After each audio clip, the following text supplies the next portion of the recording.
Black Star Network is here. Hold no punches. I'm real revolutionary right now. Black power. Support this man, Black Media. He makes sure that our stories are told.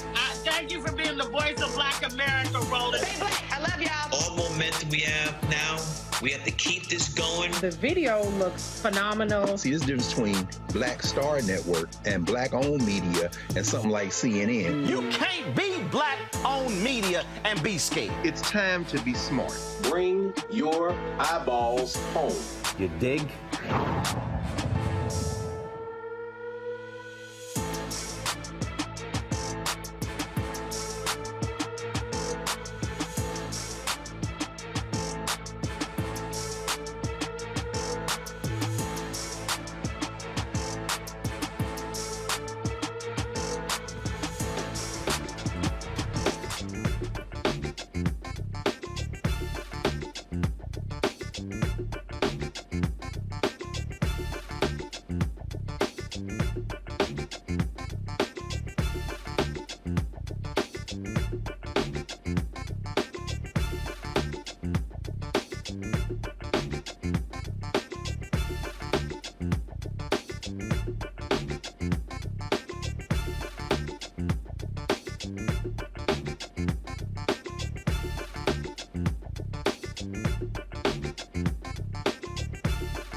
Today is Tuesday, April 25th, 2023, coming up on Roland Martin Unfiltered, streaming live on the Black Star Network. Harry Belafonte, the actor, singer, activist, humanitarian, passed away today at the age of 96. Over the next 2 hours, we will pay tribute to a remarkable human being, a world leader, someone who is the through line from Paul Robeson to MLK to Nelson Mandela.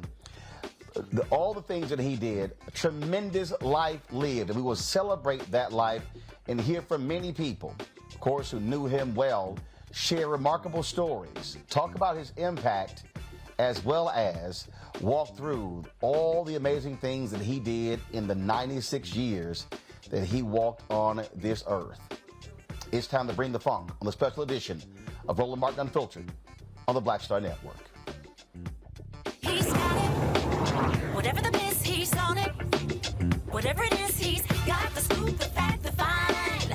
And when it breaks, he's right on time and it's rolling. Best believe he's knowing.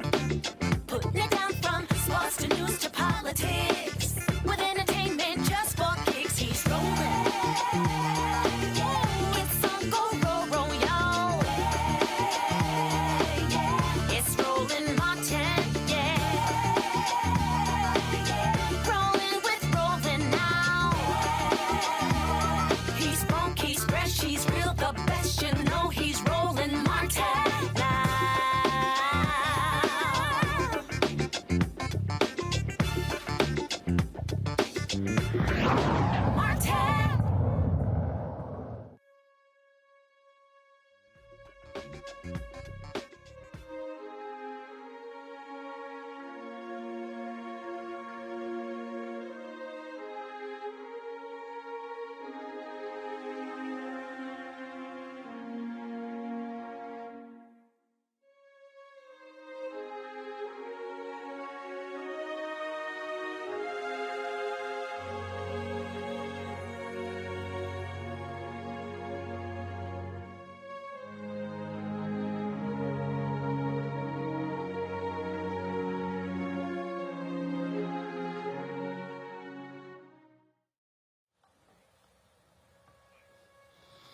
Folks, I'm broadcasting here in Dallas, flying here to surprise my dad. Today is his 76th birthday. And while I was on the plane this morning, flying from Washington, D.C., my text messages began to blow up, alerting me to the passing of Harry Belafonte.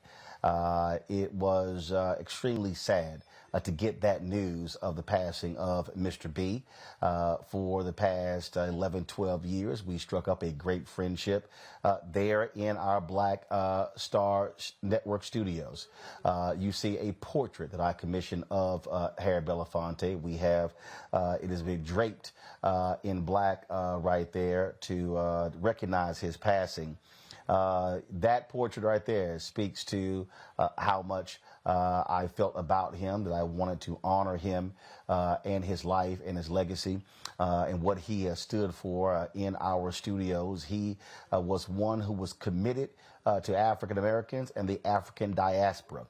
When you look at his life and career, he was simply not just a singer, and he was a great internationally acclaimed singer. He was not just an actor, a great actor as well, but he was indeed an activist, somebody who cared deeply about the human condition, someone who understood the importance of using his voice to speak to the issues that matter, to address those and fight for people all across this world. He was simply not limited to African Americans in this country, whether it was Cuba, whether it was the continent of Africa, whether it was the Caribbean, whether it was Venezuela, Brazil, France, Europe. He was someone who went anywhere in this world and was known as a leader. And for him to pass away, just an outpouring of love and affection from people all across this country. His organization, Sankofa, they released a statement with regards to his particular passing. Let's pull that statement up. The statement reads, on behalf of his daughter, Gina, granddaughter, Maria, and their nonprofit, Sankofa.org, we appreciate the outpouring of condolences during this difficult time as they grieve the loss of their beloved father, grandfather, and friend. Harry Belafonte was a true icon in the music industry and a tireless advocate for social justice. His legacy will live on through his music, his activism, and the countless lives he touched.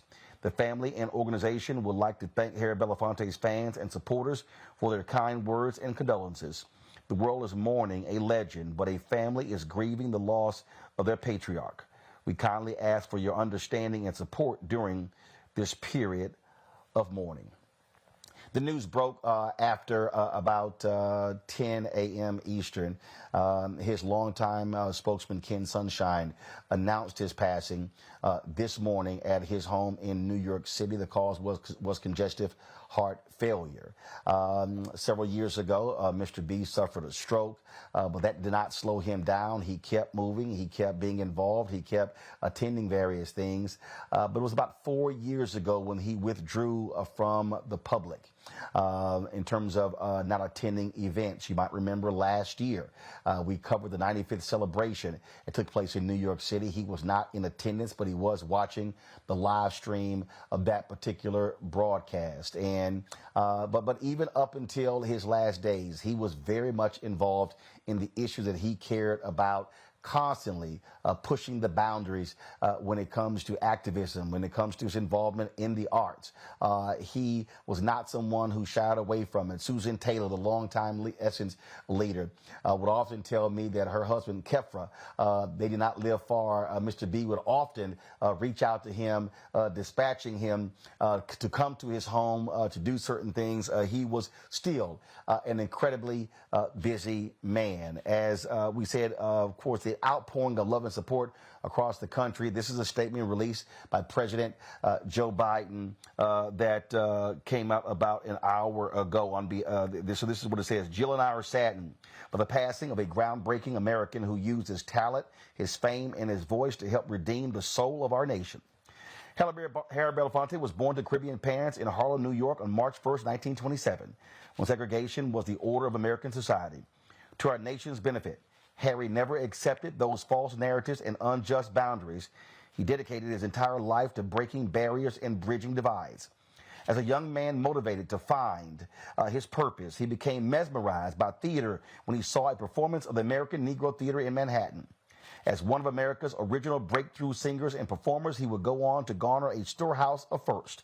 The first black matinee idol, the first recording artist to sell over 1 million records. The first black male Broadway actor to win a Tony Award, the first black producer to win an Emmy Award, and one of the highest paid entertainers of his time, among other accolades. But he used his fame and fortune for the public good throughout his extraordinary career. He became a powerful ally of Dr. Martin Luther King Jr. and other giants of the civil rights movement. He raised money and donated resources to post bail for activists, jail for acts of civil disobedience. He provided the critical funds to launch the Freedom Rides. He lobbied against apartheid in South Africa for the release of Nelson Mandela. Was one of the visionaries behind We Are the World, an innovative record released to raise millions of dollars to support humanitarian aid in Sudan and Ethiopia. For these and other humanitarian and artistic efforts, he was conferred with a Kennedy Center Honor, the National Medal of the Arts, and a Grammy Lifetime Achievement Award. Harry Belafonte's accomplishments are legendary, and his legacy of outspoken advocacy, compassion, and respect for human dignity will endure. He will be remembered as a great American. We send our deepest condolences to his family and legions of admirers across the country and the world. Vice President Kamala Harris also released a statement. We're going to have that later for you in the show. Folks, over the next couple of hours, we will hear from a number of people who want to share their thoughts and reflections with regards to Mr. B, folks who worked closely with him. You will hear from actors Wendell Pierce, director Spike Lee, Dr. Greg Carr, Department of Afro-American Studies at Howard University, Rashad Robinson. We'll hear from so many other folks as they share their thoughts and reflections about the passing of the legendary, of the icon, Harry Belafonte. We'll also, folks, be sharing with you a number of interviews that we did with folks at his 95th birthday celebration. We broadcast live there in New York. We'll also share you a number of other photos, as well as excerpts from 2 one-on-one interviews I did with Mr. Belafonte in his office there in New York City. Going to go to a break. We'll be right back for the special edition of Roland Martin Unfiltered as we honor the life and legacy of Harry Belafonte, who passed away today at the age of 96. We'll be right back on the Black Star Network.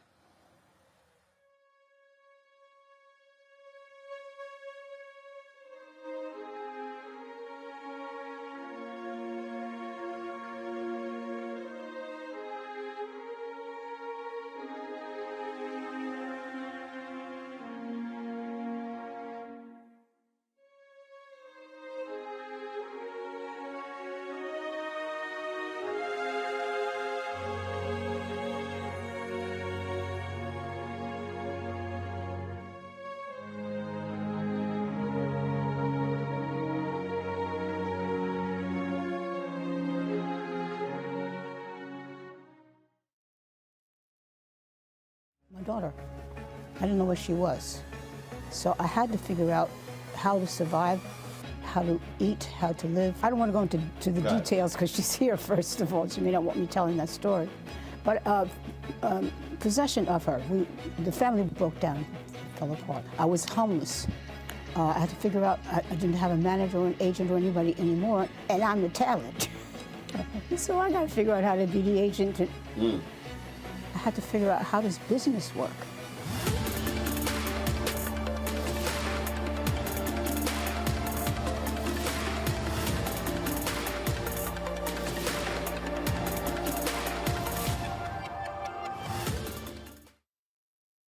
When you talk about blackness and what happens in black culture, we're about covering these things that matter to us, speaking to our issues and concerns. This is a genuine people-powered movement. There's a lot of stuff that we're not getting. You get it, and you spread the word. We wish to plead our own cause.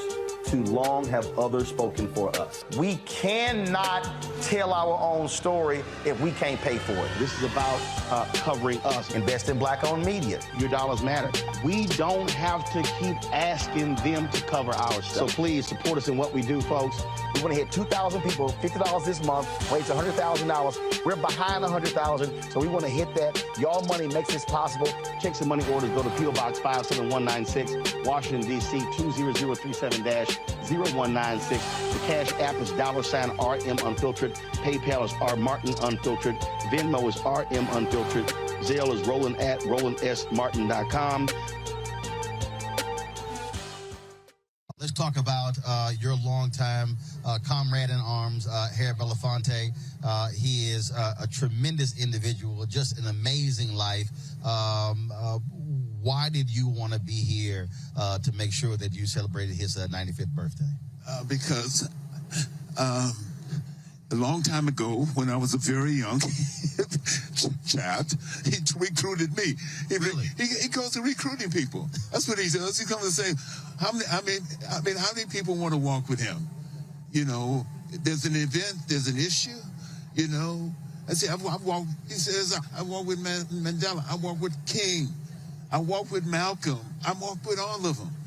And that's what he brings to the table. He brings authenticity. He's always brought authenticity. And that's what Harry Belafonte is about. One of the other thing is he's always, of course, he's always got loud sounds in New York City. One of the things that he's always been about as well is understanding the power of celebrity, but using it to be a change agent as well. And he said it was Paul Robeson who passed that it is what Paul say, that artists are the gatekeepers of truth. That's Carrie. He said that we have a responsibility, not only as citizens, but as artists as well. And that's what Harry has stood by. And that's what this 95 years of commitment from the first time. Imagine him sitting around at 19 years old with W.B. Du Bois, Robeson, them sitting around. And you can imagine them sitting, Langston Hughes, them sitting around Ossie Davis, Ruby Dee. I mean, at a time of an extraordinary change post-World War II United States, the changes that need to happen and destined to happen, he was right there as an artist, an activist, and a citizen. Got it.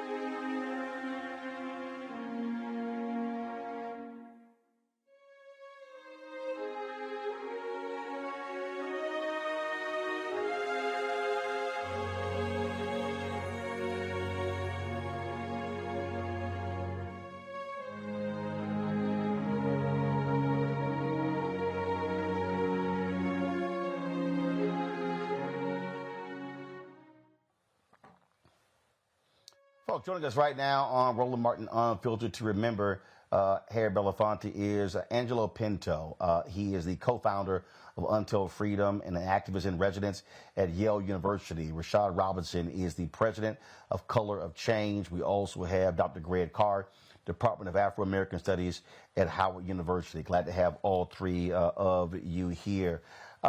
Greg, I want to start with you. In the open, I talked about the through line, and that is Paul Robeson, the great activist, entertainer, someone who understood the importance of activism.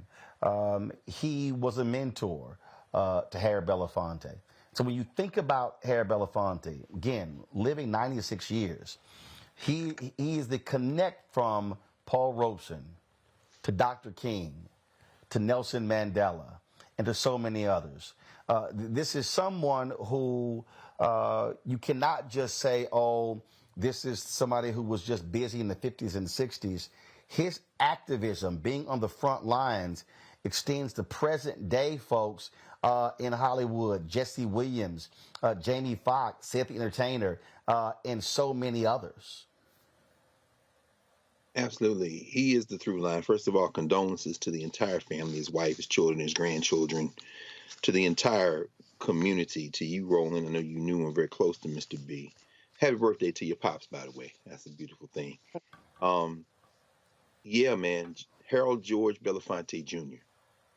He made his 96th birthday. He was born March the 1st, 1927. His father from Martinique, his mother from Jamaica. Born in Harlem, but they returned to Jamaica. He was with his mother and brothers when he went back there for a few years before coming back in 1940. Some people call him a high school dropout. He did indeed leave George Washington High School in Upper Manhattan in 1944. Joined the Navy, and in fact, that's where he met his first wife, Marguerite. He was in D.C. in the area, and she was at Hampton University, a psychology student at the time, and they got married, I think it was 1948. But anyway, I went through all that to say his foundation, in fact, was the African diaspora. And Paul Robeson was a huge influence on him, but he was not Paul Robeson, and he was very clear about that. Paul Robeson's career was destroyed by this country. And Harry Belafonte made a very deliberate choice to try to thread the needle between standing in his beliefs, standing for his people, and somehow using commercial success to leverage resources. He's very clear about that. Belafonte was not completely entrenched in bringing the past forward as the past. He was known as the Calypso King, which caused some controversy because he wasn't from Trinidad. Some of the Trinidadians said, we got our own king. We anoint the king at Carnival. Belafonte's point was, I am anchored in tradition, but I don't just bring tradition forward. I sing my song. And he learned that from Paul Robeson. When you see him there with Martin King, it's important to remember, and folks might want to jot this down, the Committee to Defend Martin Luther King, when the state of Alabama tried to put Dr. King in jail for tax evasion, that's when Belafonte and his friend Sidney Poitier began to leverage their contacts and build their abilities to create what we will never see again in terms of a single entertainer. And that is someone who reached into all the worlds and leveraged resources. Harry Belafonte put the financial floor in many ways under the Student Nonviolent Coordinating Committee, injected it into the SNCC. When King said, yeah, you can raise money to help me pay for lawyers, and by the way, King won that case, he said, but I also want you to put together money for a bail fund. Thousands, tens of thousands, hundreds of thousands of dollars, sometimes traveling south in suitcases, brother. And as I know, you know, Roland, you probably played some of those interviews, Y.T. Walker and Andrew Young and them say, you know, we go to New York to that apartment that Belafonte had, and I want to hear the other brothers, so I'm going to end with this. And we get suitcases of money and bring it south to fund the movement. But the place that Belafonte lived in there on the west side of Manhattan, that apartment, fascinating. His first wife, Margarita, they were trying to rent and then to get an apartment on the east side of Manhattan, and these white folks would not allow them to rent. So what did Belafonte do? Formed a corporation with some white dudes, created the corporation, bought an apartment building, and then leased out the 5th floor of it to himself. And that was the place where Belafonte and crew created a whole institutional process for putting an economic floor under the civil rights movement, something Paul Robeson was robbed of his ability to do by the very country that persecuted him and in many ways embraced Belafonte, not realizing that Belafonte in some ways was the inside man to Robeson's outside man. Rashad, if anyone reads the memoir of Harry Belafonte, they will realize that he was very cognizant of how Paul Robeson died, essentially broke. When the federal government took his passport, he could not make money performing, and in the last years of his life were extremely difficult. Belafonte said he wasn't going to allow that to happen, so he was very smart with his money, and he also diversified his money, but he never allowed that to stop the activism. And what I want people to understand is that folks like you and so many others, he was very much about connecting with young activists today and serving as an elder, not pushing them away, not lecturing them, but saying, let me embrace, let me help build, and frankly, use what I have to help these upstart organizations and activists all across the country, men and women. Yeah, I mean, he provided so much historical context and was so comfortable doing it, so open to spending time providing stories from the past, listening to what the current challenges were. You know, I think about all the ways in which he kept wanting and open to adding more chairs to the table. I think of a number of different times that I had the opportunity, but I do want to just start off by once again also sending my condolences to the family, to his wife, and to all of his kids. I'm thinking a lot right now about my dear, dear friend Gina, Gina Belafonte, who I just was talking to 2 weeks ago about some shared work in the culture and media space and all the work that she's continuing to do. And, you know, Roland, we were just together with her at his 95th celebration where Sankofa honored me in Color of Change with a Human Rights Award. But thinking about some of the times where I was able to be in the room and where he used his platform to uplift the work of Color of Change, the work of other organizations that he helped to start. And I know Angelo is going to talk about his work and his contributions to the work here in New York and the work around the country. But he was unapologetic about charting a clear line to justice and freedom, and then to inviting people to be on that road, and then to constantly providing the kind of stories and frameworks and background that both challenged and inspired us, but made us feel like we could be part of this work. I also think about from my own work and the work of doing culture change advocacy, of being able to sort of meld arts and culture with political and policy change.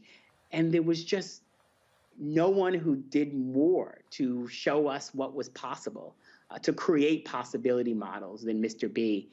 And Roland, I just want to tell one quick story, and it's that, there was this event that Sankofa did at Mr. Quincy Jones's house, and Mr. B and Jesse Williams were going to be in conversation.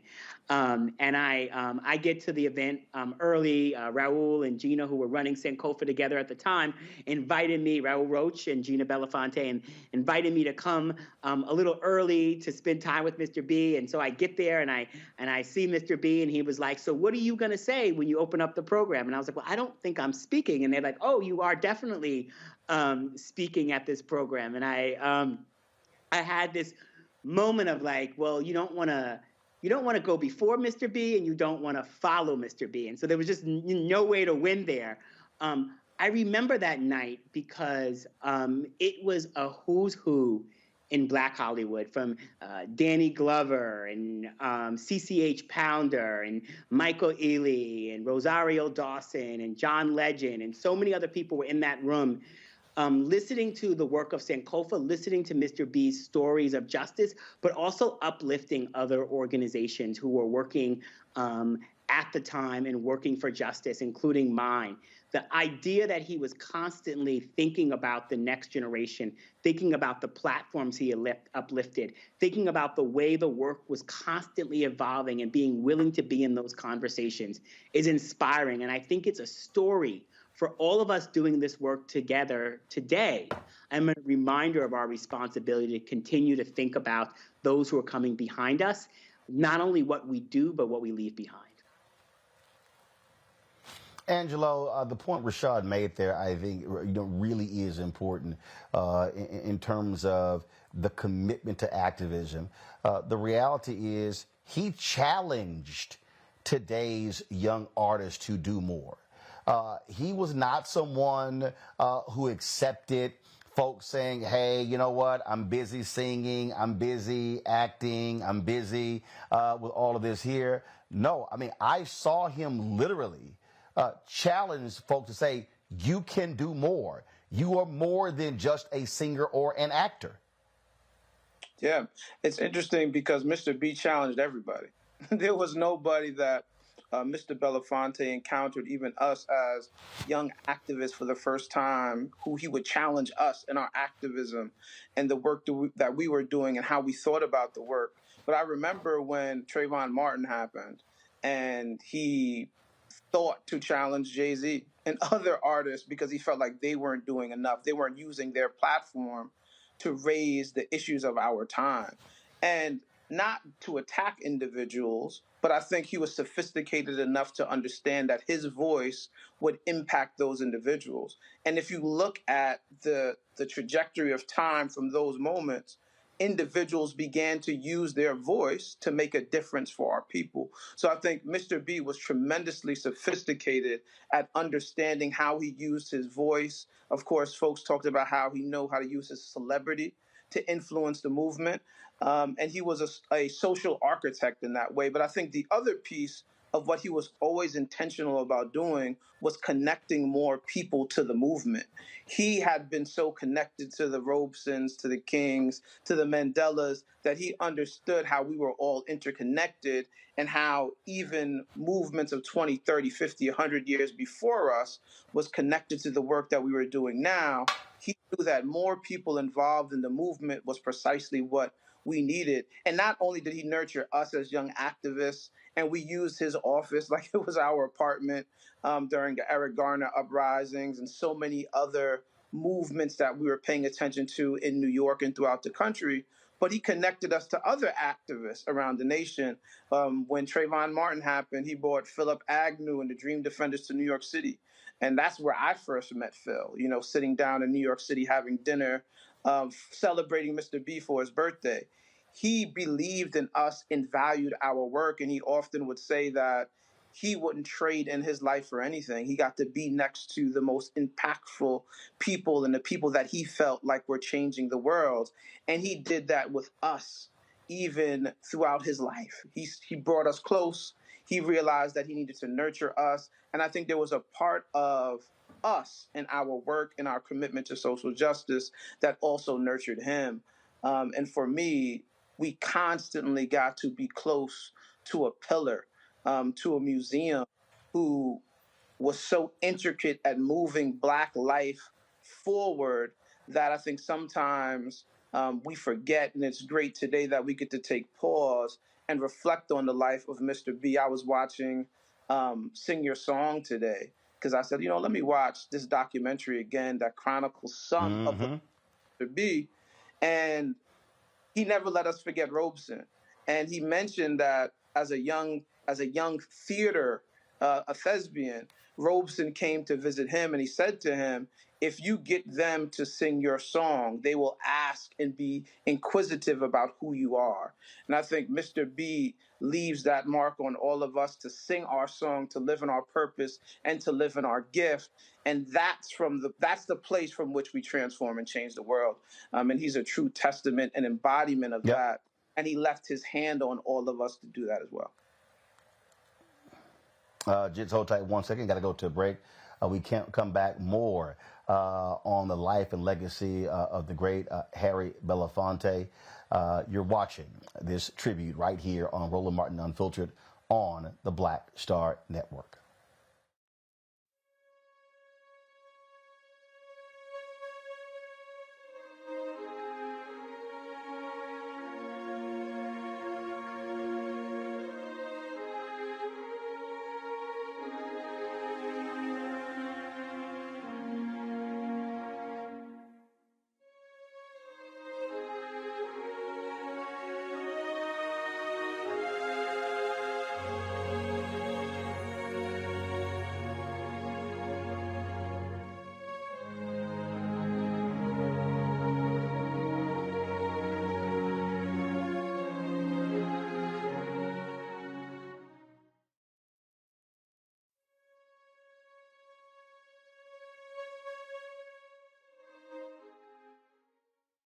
Hatred on the streets, a horrific scene, a white nationalist rally that descended into deadly violence.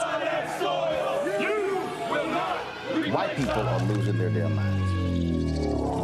As an angry pro-Trump mob storms the U.S. Capitol, we've seen shooting. We're about to see the rise of what I call white minority resistance.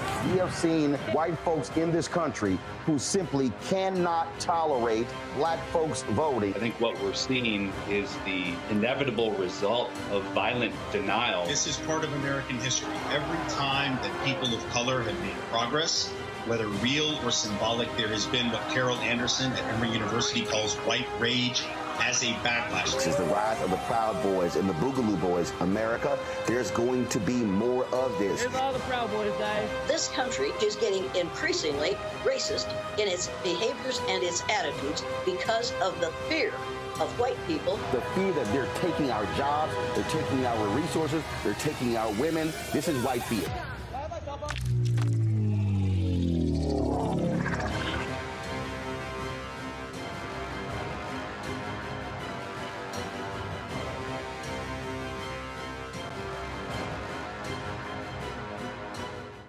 On a next, A Balanced Life with me, Dr. Jackie, we talk about a hard, cold fact. Not all healthcare is created equal in this country, especially if you're a person of color. So many of us, Black families, we rely upon each other heavily. A lot of us aren't necessarily sure how to best communicate with our healthcare providers. How to take charge and balance the scales. Your life may depend on it. That's next on A Balanced Life on Black Star Network.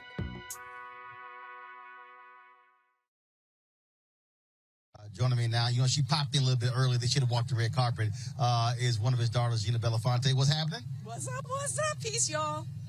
So this is, of course, you got a lot of people who are coming out on this cold night.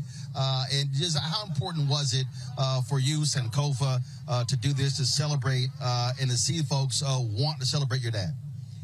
Well, I'm overwhelmed by the support. It's been an amazing, amazing feeling to not only witness, but to be a part of this evening in celebration of his life and legacy.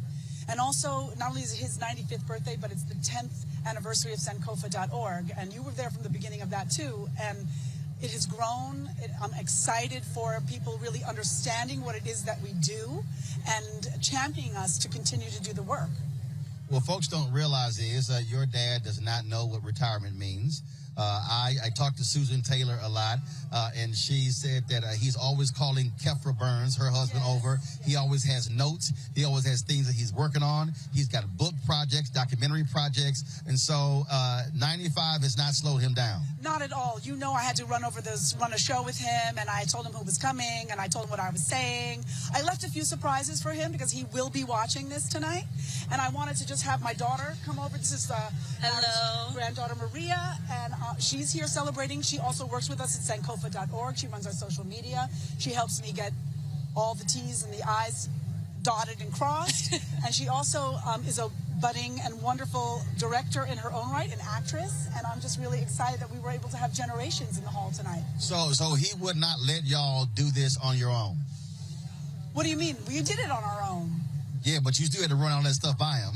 Well, I'm grateful for that. I mean, what better mentor to have? I mean, he is got so much style. He's got so much grace. He's an amazing storyteller. And he's the best mentor to have, especially for a night like tonight.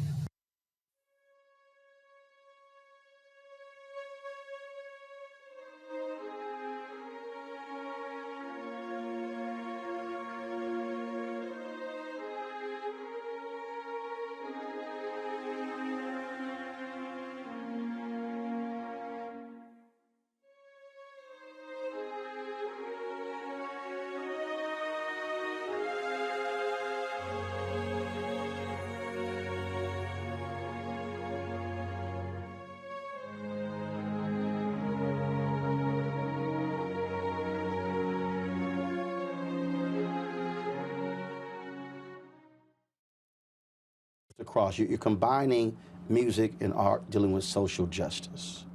Why this? Why now? The absence of black presence by celebrity is a serious loss to our potential use of power to make a difference.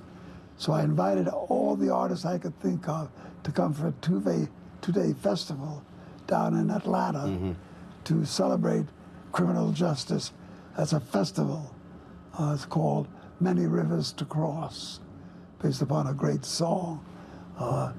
And in it, all the artists will sing to songs that, in content, speak about the plight of black people. So artist after artist after artist, I've looked at all the songs that will be sung. I look at what Jamie Foxx will be saying and what he will sing. I've looked at John Legend and what he will say and what he will sing. I've looked at Carmen. I've looked at Alice Smith. I've talked to Chuck D, whom I love madly, and what he brings to the table.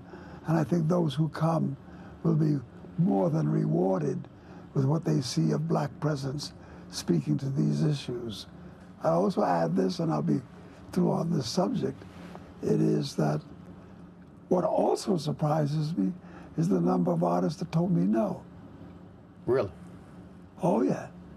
As a matter of fact, there are some artists that told me yes in the light of enthusiasm, in the first rush, and were they were pressed to really define what would be asked of them, what kind of songs to sing, and what they should be turning their attention to comment on, stepped away. They don't want the blemish. They don't want the burden of responsibility. And I was really quite surprised. And how did that make you feel? Made me feel sad, because the particular people that I'm talking about that stepped away were the ones that I least suspected that would have done that. And because I have no right to hold anybody hostage to what I think and what I want to do, they're exempt from any act of coming on board, so to speak. I don't want to blackmail them into this. So when these artists said no, I said, okay, I hear you. But you do remember who said no? I'll never forget. And on occasion, I'll make sure they don't forget either. I think Mr. B's vision has always been to bring together activists. And a lot of activists are connected to artists. You know, we certainly work with a lot of artists, and working with Mr. Belafonte, you know, he constantly talks about artists are the gatekeepers to truth, their civilization's radical voice. And we as activists really need to come together to plan what our next move is going to be collectively.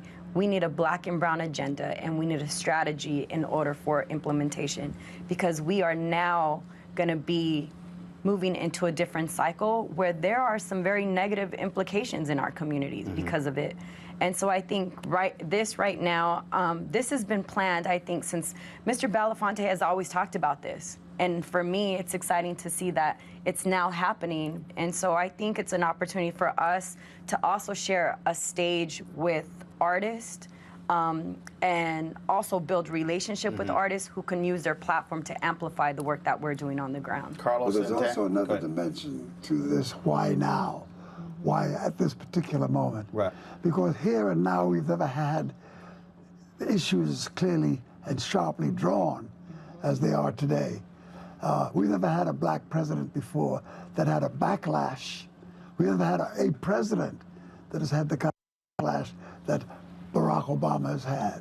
I mean, race rushed into the room to declare itself alive and present and angry at the idea that there's a black man daring to speak for America in the halls of justice and in the hall of solution globally. White people woke up. Folks, this is a statement that was released from the Office of Vice President Kamala Harris, who also knew Harry Belafonte well. Harry Belafonte was one of our nation's most powerful voices for change. As an activist, Harry Belafonte helped lead the fight for civil rights and human rights and across the world, inspired and inspired a generation of young leaders to fight for change. He used his voice and resources to champion the cause of racial justice, speaking out for freedom alongside Dr. Martin Luther King Jr., and supporting organizations like the Student Nonviolent Coordinating Committee and the Southern Christian Leadership Conference. On stage and on screen, the King of Calypso captivated audiences around the globe. Like all true patriots, Harry Belafonte had the ability to see what could be and had the courage to work to realize that vision. He fought to help America live up to our highest ideals: dignity, equity, and justice for all.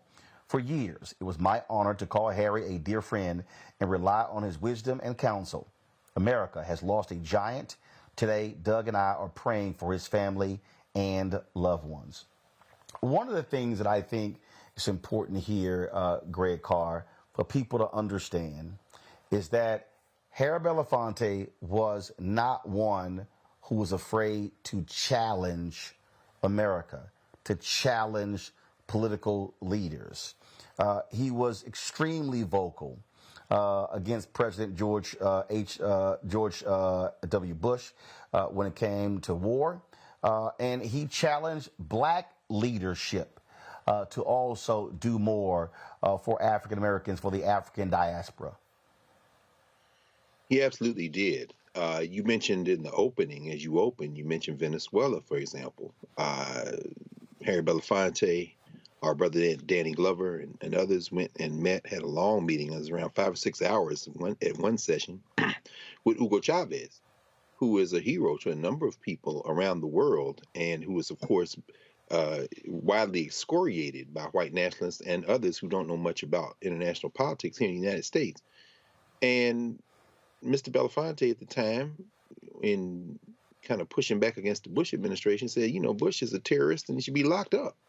In fact, if you remember, and of course you do, and, you know, back in 2006, Belafonte said after criticizing George Bush, he was disinvited from delivering the eulogy at Coretta Scott King's funeral. This is the same Coretta Scott King, of course, and of course, her children and Martin Luther King's children talk about the fact that Mr. B and Sidney Poitier and so many others raised money, as they did for the widow of Malcolm X, Betty Shabazz, and her children, to help put a financial floor under them. Of course, Mr. B took out very quietly insurance on Dr. King in the case of any tragic events, and you know he put that financial floor under them. But he was disinvited from giving the eulogy because he criticized George Bush. He was never afraid to hold his tongue. When John Kennedy was running for president and eventually won the Democratic nomination in 1960, he basically begged to meet with Mr. Belafonte. And when he finally got a meeting, he said, you know, how could Jackie Robinson endorse Nixon? Belafonte's first question was, well, you know, what is your relationship to black communities? You don't know black folk. And then when Kennedy said, well, you endorse me, Belafonte said, you know, no, celebrities shouldn't be endorsed. He said, do you know anything about Martin Luther King? And when John Kennedy said, well, I really don't, he said, you need to talk to Dr. King. Then he called Martin King and said, listen, man, you need to talk to John Kennedy. This is the background kind of stuff that puts the floor under the things that ultimately yield results. When we see the Civil Rights Act of 1964, you're going to see Harry Belafonte's fingerprints on it if you look behind the scenes. And of course, finally, and I'm sure that, you know, you'll explore this a little bit later on as you talk, but having Brother Rashad here, our friend Brother Rashad and Brother Angelo, you know, they have, I'm sure, been in rooms where this question of the relationship of celebrity and struggle have been chewed out, and probably there have been some moments where there are agreements to disagree. And who can forget in 2012 when Harry Belafonte said this generation is not doing enough and called out Jay-Z and Beyonce. And Jay-Z pushed back. And Harry Belafonte said, I'm not backing down. And, you know, I wonder about that when I see Jay-Z sitting with billionaire NFL owners. And I wonder, is that just a contemporary version of what Harry Belafonte would do? Or have you gone off the rails, brother? And right or wrong, Mr. B was going to tell you what he thought about it. And it wasn't just from the sidelines. He was in the middle of the bloody struggle. As Paul Robeson and others would say, there is no sheltered rear. And he reminded every generation of that, whether they were presidents, Congress people, or entertainers. I'm going to go to a break. We come back. I'm going to go to Angelo and Rashad.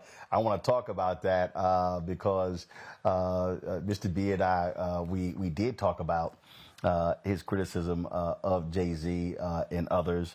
And you're absolutely right. He was very clear as to where he stood. I'll share that when we come back from this break.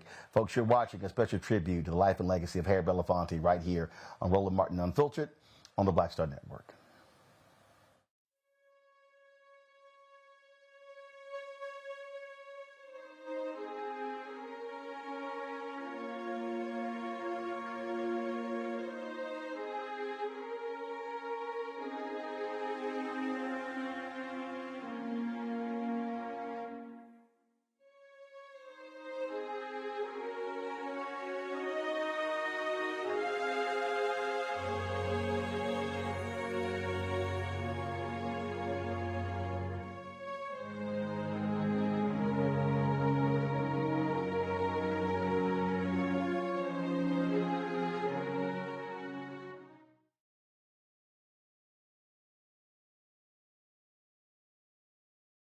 Next on the Black Table with me, Greg Carr. We look at the history of emancipation around the world, including right here in the United States, the so-called end of slavery.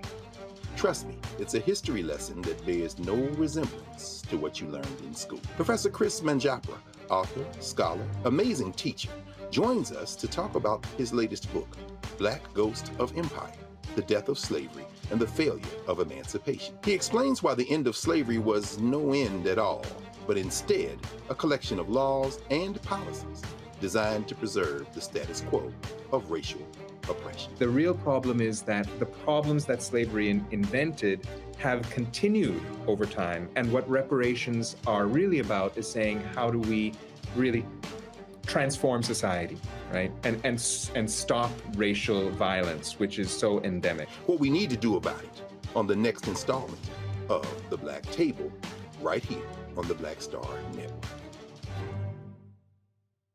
Hi, I'm Dr. Jackie Hood Martin, and I have a question for you. Ever feel as if your life is teetering and the weight and pressure of the world is consistently on your shoulders? Well, let me tell you, living a balanced life isn't easy. Join me each Tuesday on Black Star Network for a Balanced Life with Dr. Jackie.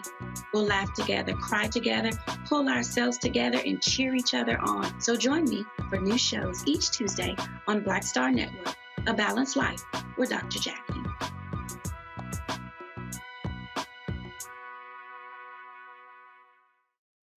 Harry Belafonte, 95 years of an amazing life. You know, he's such a gift. We thought he was a gift because he looked so fine and he sang so beautifully. He made us feel light and happy. He made us feel romantic. He's made us feel deep when it touches your heart as an entertainer. But he has changed our lives as a man. He's always shown up for the people, for all people. He's shown us that we have a voice and that not only every voice, every vote, every step, every hand reaching out to touch another hand that have shared concerns, that's power. So he's given people around the world agency. You know, if that's not something to celebrate, nothing is.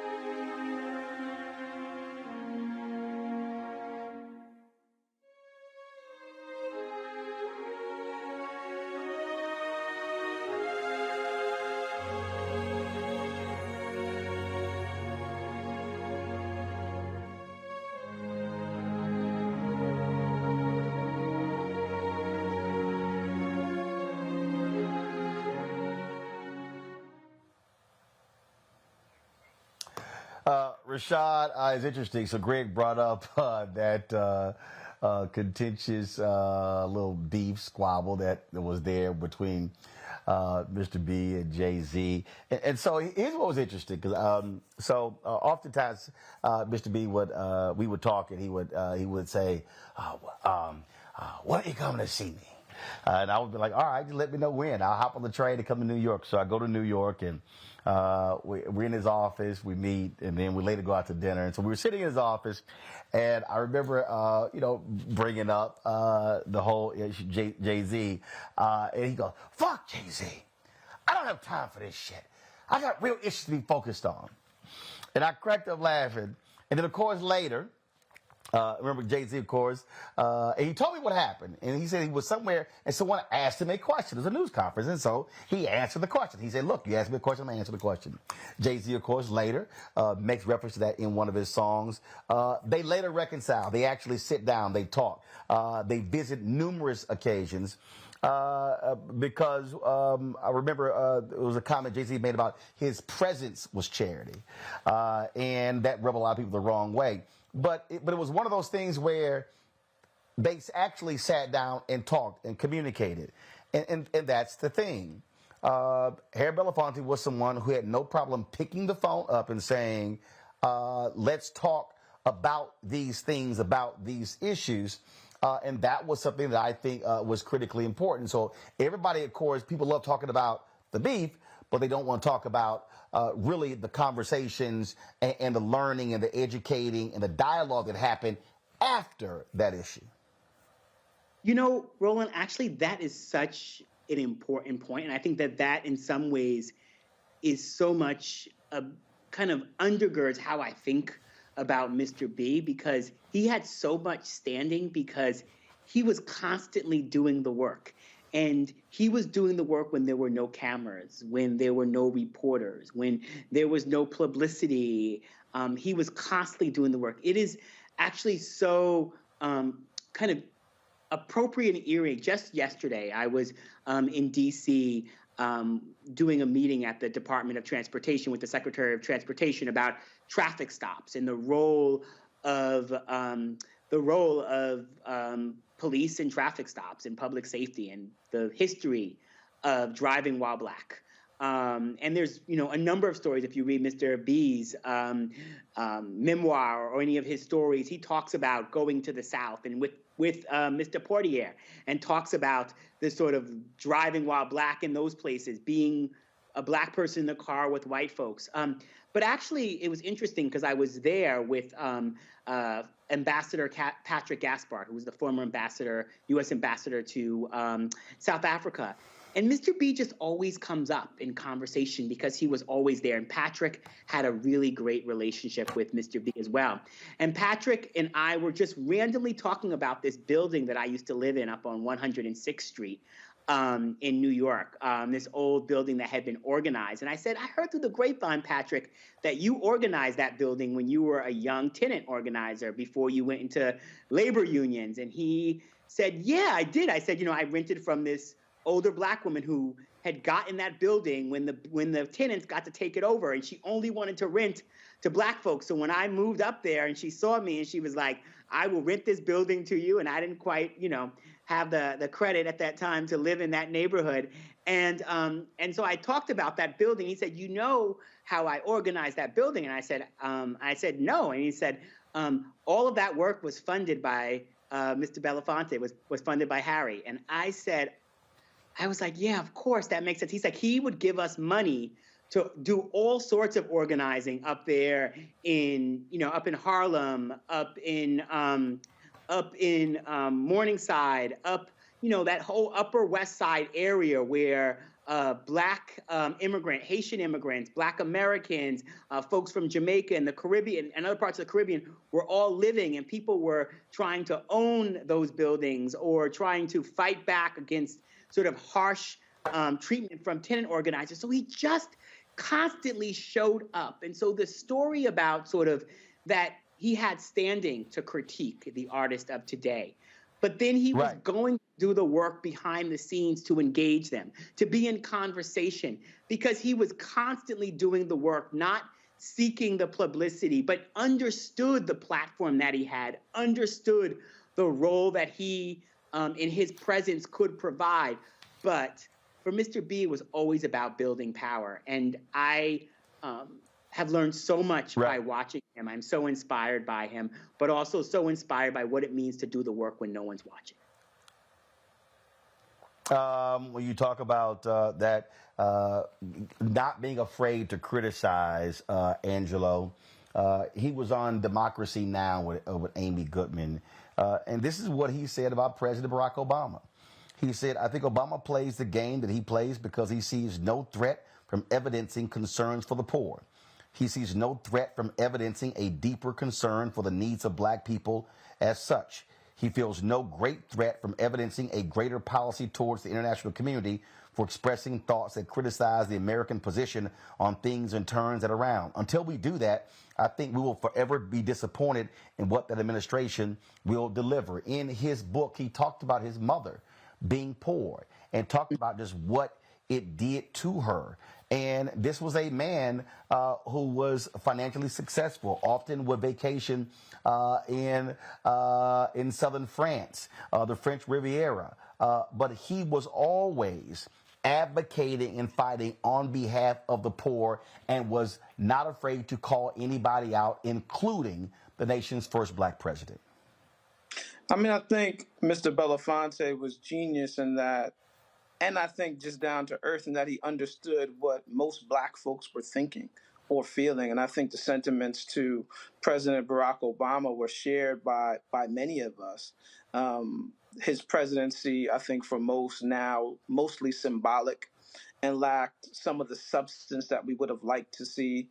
And to Professor Carr's point, in many ways, Obama was kind of a super inside man. And most of his efforts in his work didn't necessarily translate to the outside realities of black folks. But I think his election, I remember being in New York City the night that he won, and literally hundreds and thousands of people just took to the street because I think his presence and the symbolic victory meant so much. And we hoped that the substance would follow. But unfortunately, it didn't. And I think oftentimes, even when you look at other critiques that Mr. B has of celebrities, the hope is always that the substance follows, and that's not always the case. But I think sometimes it is. I think, I certainly have my critiques of celebrities and their role in creating social change, and if they do so, and what they're willing to do at their own expense. But one thing that I certainly saw a shift with respect to Jay-Z was him using his voice and art to tell the stories of individuals like Khalif Browder with the Time documentary, and his role in freeing Meek Mill and putting the documentary out about the injustice around the criminal justice system. And I think Mr. B did push folks in the direction of change. He pushed folks in the direction of paying attention to their voice and how to use their voice to create change and create power. And I think that's the sentiment that I remember most and I try to lead with, because I think there's moments for me, certainly, where I want to say, F certain celebrities, and they're not going to live up to what we need them to be. But I think Mr. B also created the space for grace, and he created the space to invite people in with the hope. And I think with the urging that they will do better, and their better will also contribute to our collective efforts for, transformation and liberation. Indeed, Angelo, Rashad, we surely appreciate both of you joining us today, sharing your thoughts and reflections about Harry Belafonte. Thanks a bunch. Folks, got to go to a break. Greg Carr, you stay right there. Folks, got to go to a break. We come back. We'll hear from Carmen Perez, one of the young female activists who Harry Belafonte personally embraced, recruited, and mentored. We'll also hear from Mark Morial, CEO of the National Urban League. Spike Lee sent us a video tribute about Harry Belafonte. Greg Carr referenced that issue with Harry Belafonte being invited to speak at the funeral of Coretta Scott King and then having it rescinded. We'll show you the moment when he reconciled with MLK III on that very issue. Lots more for us to share as we pay our respects to an amazing man, the great Harry Belafonte, who passed away today at the age of 96. You're watching Roland Martin Unfiltered on the Black Star Network.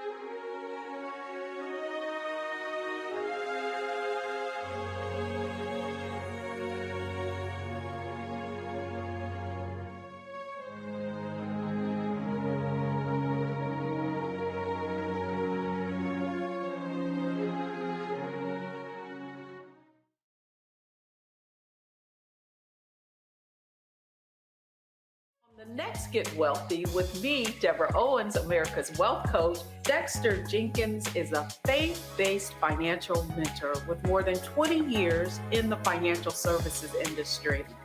He's passionate about helping families build generational wealth. Even though I'm talking about things like prayer, I'm talking about things about reading the word, I'm talking about things like fellowship, I'm talking to members who are dealing with losing their houses, or I'm talking to members who, because of a lack of handling their finances, they're working 2 and 3 jobs. And so what I'm finding is that they're not coming to church because they don't have a handle on their finances. We're talking how to get wealthy through faith and our finances on the next Get Wealthy, right here, only on Black Star Network.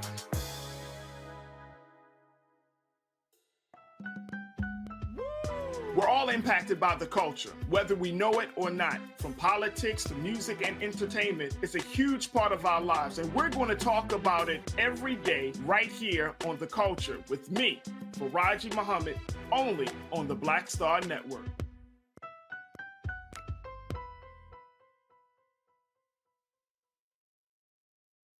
Next guest out here, of course, y'all have heard their voices. They're amazing voices, voices of the movement. They're still doing their thing. Sweetie Honey in the Rock, glad to see y'all. How's it going? Hey, how are you? How good to see you. Absolutely. Good to be here. Absolutely. So let's talk about out here celebrating Harry Belafonte. Well, this is exciting. 95 years old. My mother's 98. I think it's just such a blessing and a wonder to have our seniors with us. And, you know, and they broke so much ground for us, you know, and that they still be strong and in their mind. God bless them. I'm happy to be here. We're going to sing for him tonight. And, of course, y'all were out there when he was out there as well during the Black Freedom Movement, putting it on the line. Yes. Well, you know, Sweet Honey in the Rock has you have a long legacy of singing for social justice, singing for people's, I would say, experiences in this American way of life. And so we are just really happy to be able to keep it going. We're approaching 50 years next year. We will have our 50th anniversary. We're still on the battlefield. So what is your favorite Harry Belafonte moment, memory? Ooh, Lord what you got? Mercy. What you got, Barbara? When we did the event in Georgia, a few years ago, and it was a huge crowd of people. It was very exciting, and it was almost an all-night event. Yeah, right. It was a Sankofa Music Festival. Yeah, I was there. You were there. And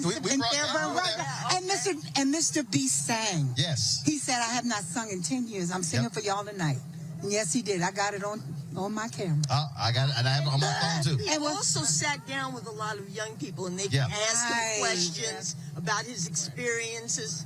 It's wonderful. Yeah, absolutely. Oh, let me tell you mine. Backstage at Alvin Ailey. And I walked up to Mr. B. I said, when Dali go into a tournament, jump in their eyes begin to burn. He said, how you know that song? I said, my parents used to play that when we were little, and the company would all be in the living room singing Harry Belafonte songs. I love Mr. B. We call him Harry Belafonte.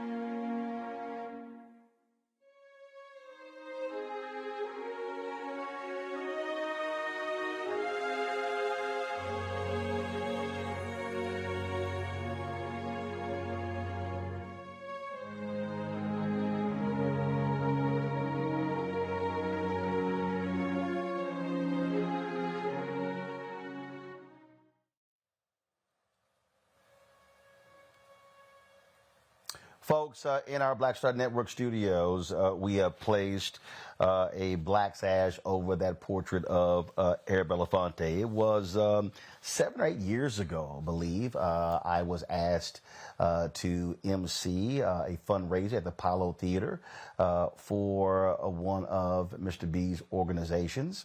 I was happy to do so. The artist who did that piece was there up for the auction. I should have got it that night, but when we built our studios, I wanted to honor him, and so I commissioned that portrait that hangs the centerpiece right there between Ida B. Wells Barnett and James Baldwin. And I remember when we unveiled our studio, I actually called him that night, got a chance to speak to him briefly. We were live on the air. And what I did not know was that Sidney Poitier had actually passed that night. And that was actually the last time I believe I talked to Mr. B. I was in Jamaica for the holidays, and I was on a bus headed to the resort, and there was a song that came across the radio. We were there in Jamaica, and I said, man, I recognize that voice. And so I recorded a short video and sent it to him and to his daughter Gina, and his wife Pam sent me a email thanking me for thinking of him and them in sending that video. And so he was someone who built relationships with so many different people, folks in media, folks in the arts, in politics, in civil rights, you name it. When I talked about that particular gathering, that fundraiser, my next guest was one of the folks who asked me to do it, Carmen Perez. She joins us right now. She is someone who Harry Belafonte took under his wings, met her, and said, young lady, you and I are going to become good friends. She's executive director of the Gathering for Justice out of New York. Carmen, glad to see you. Hate to chat under these circumstances. But for folks who don't know, just share with them how you and Harry Belafonte got connected. Well, thank you for having me on, Roland, to talk about my dear mentor. I met Mr. Belafonte about 22 years ago through my mentor, Nane Alejandres, from Barrios Unidos in Santa Cruz. And I was just a young woman committed to working with young people that were incarcerated and also men that were locked up in Tracy Prison. I was running the prison project and running program in the detention center and creating alternatives to incarceration. And Mr. Belafonte would attend meetings at Barrios Unidos. And there was a moment in which we had gone to Los Angeles to meet with Father Greg Boyle from Homeboy Industries to talk about a Homeboy coffee. And I was there with Mr. B and Danny Glover and my mentor, Nane. We had driven all night, Nane and myself, to be in LA to meet who we call Uncle Danny and Mr. Belafonte. And I was just there as a fly on the wall. And after that, when Mr. Belafonte had founded the Gathering for Justice and had called his peers from the civil rights movement, people like, Marion Wright Edelman and Ruby Dee, Nane, some of our indigenous elders, he called them to look at child incarceration as an immoral imperative. And again, seeing that I had done work in Santa Cruz when I was brought to Epps, Alabama for the youth and elders convening, he took a liking to me and would consistently ask me to leave Santa Cruz to come to New York and work for him. And at the moment, I didn't realize who Harry Belafonte was. I was, a 26-year-old, 28-year-old young woman. I was actually the same age that he was when he met Dr. King. I believe Mr. B was 28 and Dr. King was 26. And so after a while, a lot of my mentors had said, working for Harry Belafonte is a once-in-a-lifetime opportunity, and you should really take that on. And again, 20 years ago, that wasn't my path. I was committed to staying in Santa Cruz. I loved my life. I loved working with girls. I loved working with the people that I was serving inside the prison and the detention centers. And so I didn't really see myself in New York. But I then accepted his clarion call, and I started working for him. And in 2010, he invited me to be the executive director of the organization. And so I've been working at his feet, I would say, and by his side. I moved to New York City during that time to work closely with him and started building a young workers program for 1199, building the Gathering for Justice and Justice League NYC in New York. But it's been a journey. I made a commitment to my mentor, Nane, who, like I said, is Mr. B's mentee. They're about 20 years apart, so I'm assuming Mr. Nane is now in his 60s or 70s, and he had said, you know, I want you to serve Mr. Belafonte for the rest of his life, and here we are at the end of his life, and it's been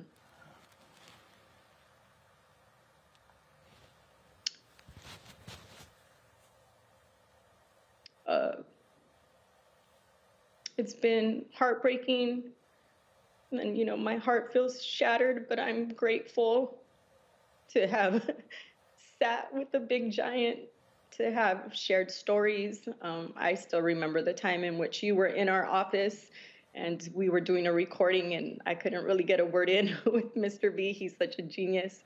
But there are many, many great moments with him, and I'm always going to cherish those. And I think really my role in the organization was to bring him to young people and to connect him to the young leaders of our time. And I'm just grateful that you were able to talk to Angelo, who was part of Justice League and now Until Freedom, and Rashad Robinson, who was part of the original Gathering for Justice almost 18 years ago. And so it's been an honor, but today has been a very difficult day for me and many of us that are mourning him, and not just us that worked for him or who have been mentored by him, but the world.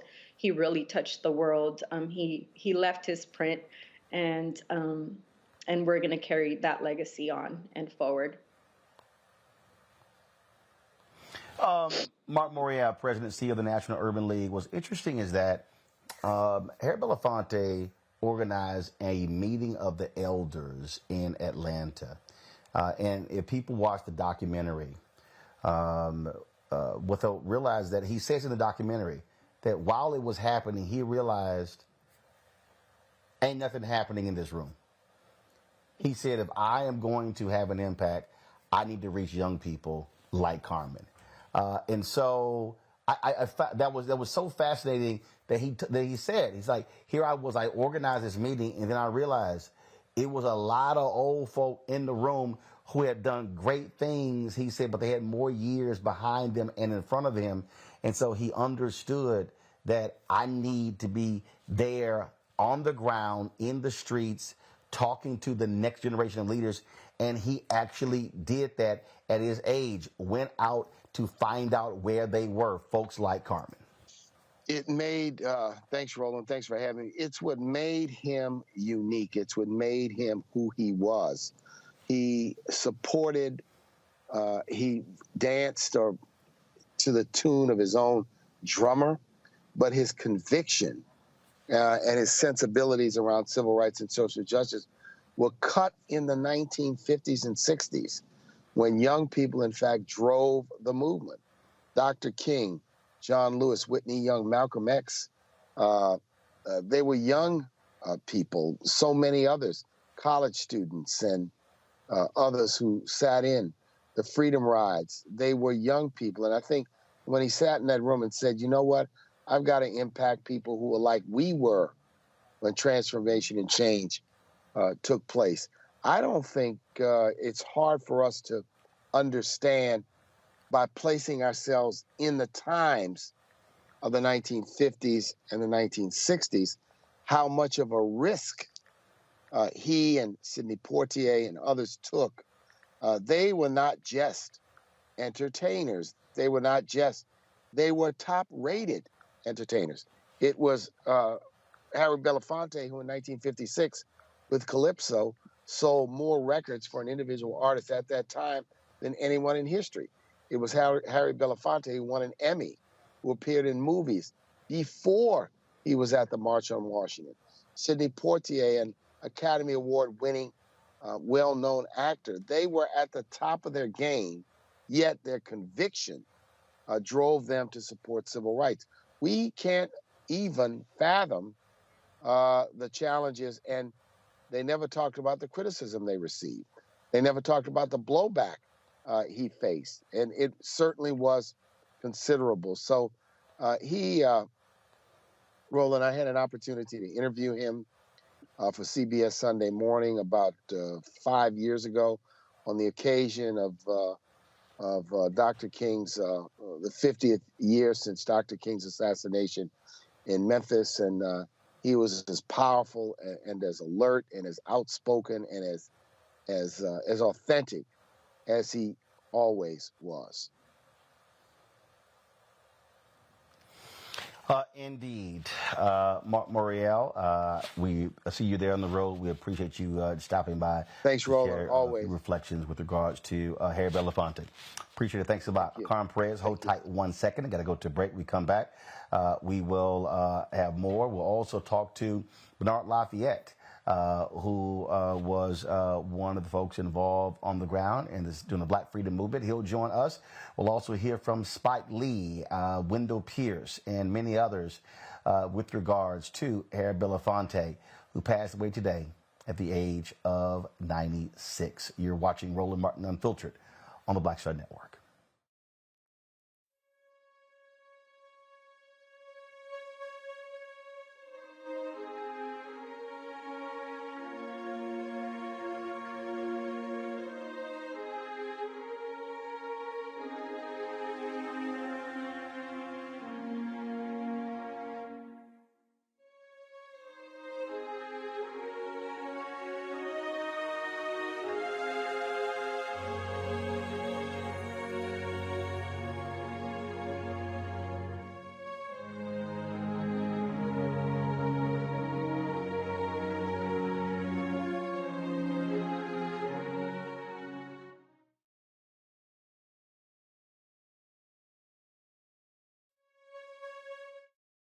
On the Black Table with me, Greg Carr. We look at the history of emancipation around the world, including right here in the United States, the so-called end of slavery. Trust me, it's a history lesson that bears no resemblance to what you learned in school. Professor Chris Manjapra, author, scholar, amazing teacher, joins us to talk about his latest book, Black Ghost of Empire, The Death of Slavery and the Failure of Emancipation. He explains why the end of slavery was no end at all, but instead a collection of laws and policies designed to preserve the status quo of racial oppression. The real problem is that the problems that slavery invented have continued over time. And what reparations are really about is saying, how do we really transform society, right? And stop racial violence, which is so endemic. What we need to do about it on the next installment of The Black Table, right here on the Black Star Network. On the next A Balanced Life with me, Dr. Jackie, we talk about a hard, cold fact. Not all healthcare is created equal in this country, especially if you're a person of color. So many of us, Black families, we rely upon each other heavily. A lot of us aren't necessarily sure how to best communicate with our healthcare providers. How to take charge and balance the scales. Your life may depend on it. That's next on A Balanced Life on Black Star Network. Mr. B, 95 years. So he says. He says he's 95. I don't know. Because he act more like he's 65. Well, he's 22 as far as I'm concerned, you know. Why was it important for you to come out here to show your love for him? Because he would have killed me if I didn't. And of course, is a great comedian as well. And so glad to see her out here celebrating and feting Mr. Belafonte. And if we can get her real quick, if we get her real quick, real quick, let's see, India. If y'all can, here we go. Hey, Queen. Come on. Come on now. Come on, you looking great as well. Come on now. I got my summer dress because I can't fit in anything else. Come on. My fellow Scorpio, how you doing? I'm good. Mr. B, 95 years. So he says. He says he's 95. I don't know. Because he act more like he's 65. Well, he's 22 as far as I'm concerned, you know. Why was it important for you to come out here to show your love for him? Because he would have killed me if I didn't. You know, I love Harry. He knows I don't like to be out in public a lot. And so, you know, 95 is a big deal. You know, a lot of people don't make it. But Harry's here, and I want to make sure that I put my little voice in saying, you know, thank God you're still here. And thank God for all the stuff that you did, because you taught us, those of us who could do it, how to do it, you know? Well, I agree. Well, I always love sitting at his feet, listening to him, talking with him. But the things that are interesting, he wants to hear from you. I'm like, no, I want to hear from you. He's like, no, I want you to talk. Well, that's what keeps him going, because it stimulates a conversation that he may not be having with other people. So it's a joy when he wants to talk to you, because when he doesn't want to talk to you, it's very clear. Yeah, that's true. That's very true.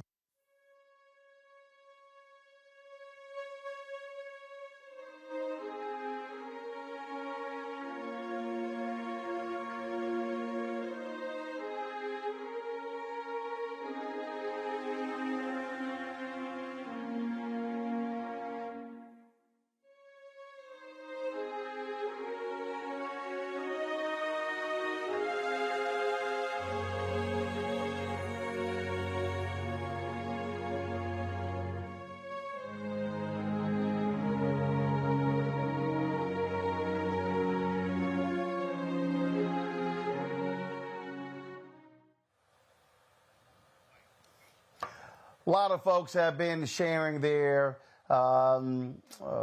remarks with regards to the passing of Harry Belafonte. We reached out to my man Spike Lee, and he sent us this video. Share my feelings about the late, great Harry Belafonte. Mr. B, as we called him, is a definition of what artists can also be civil rights leaders too, who use their fame, their God-given talents to move people forward, specifically African Americans, but you might say everybody. He was there with Dr. King, him and Sidney Poitier, another great word. You know, keeping that cash going, and Dr. King, and they keep fighting the movement. And my father is Bill Lee, still alive, a folk bassist, and he worked with several occasions, worked with Mr. B, and so once I became a filmmaker, you know, we would see each other now and then.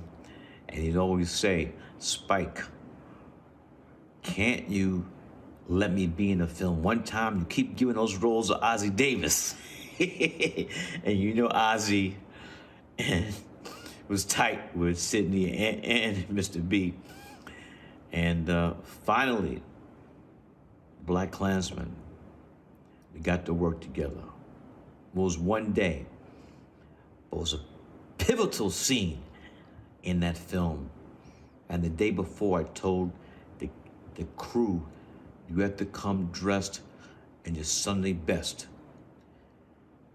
They said, why? I said, I don't care. I have to tell you why. Just come in your Sunday best. So when Mr. B showed up on set, Mr. Harry Belafonte, people lost their minds. The legend was there. And that feeling he brought to the set and that scene is one of the most memorable scenes I've done, and more in my 4 decades of a filmmaker. That's right up there with the stuff I did with Denzel and the end of Malcolm X with the great Nelson Mandela. You could feel the energy, and Mr. Belafonte was channeling all those trials and tribulations he went through with the civil rights movement, doing that scene. So, a great loss. And Roland, it seems like every day, left and right, we're losing our giants. I mean, like every day, at least it seems to me, we're losing somebody. And I posted this on my Instagram. We gotta give love to our giants who's still here. Let's let them know they're loved. Not just funerals at their homecoming. when they make the transition. Let's let our giants, our queens, let's put the queens first, our queens and kings, let them know how much we love them and appreciate them while they are still with us in their physical form. Peace and love. This is Spike, Roland, yes, from Brooklyn, New York. We appreciate that, Spike. Carmen Perez, what Spike there would say was absolutely right, and I can tell you, anytime I was somewhere and Mr. B was in the room, I would always make my way. He always would have. We would always joke and laugh. Nobody had a laugh like his. I remember I think you and Tamika were with him, and he was doing. He wanted to do media for the festival that took place in the Atlanta area, and so. He called, so y'all called me, and first he calls, and no caller ID, and I answer. I like, hello, Roland Martin here. How you doing? I like, Mr. B, how you doing? How do you know it's me? I said, ain't nobody talk like you. I said, you the only one got that voice, and then he lets out this huge laugh. And so he was always doing that. So he was a serious person who also was very funny as well. But the thing again that's important, when our elders like him are in the room, make your way over and pay respects. What was it like for you to be there, to sit at his feet, to learn, to listen, and to follow? I have to say that there were moments in which Mr. B would crack jokes and say things that, would raise an eyebrow, but there was a lesson in it. There was always a lesson in everything that he shared. I think about even with the gathering of the elders, right, and him bringing his peers together. I mean, there was a lesson. There was always something to be told, to be shared. There was a moment in which Mr. Belafonte, I had convened Justice League to meet with Mr. Belafonte, and he had shared with us, and I know our young people consistently reference this. He said, in the final analysis, each generation must be responsible for itself. So all I can do is leave behind the crumbs of my experience. I have a trail that you can follow. If you find value in it, pick it up. And if you don't, bring something better. There sits your power. What's going to happen is how you make it happen.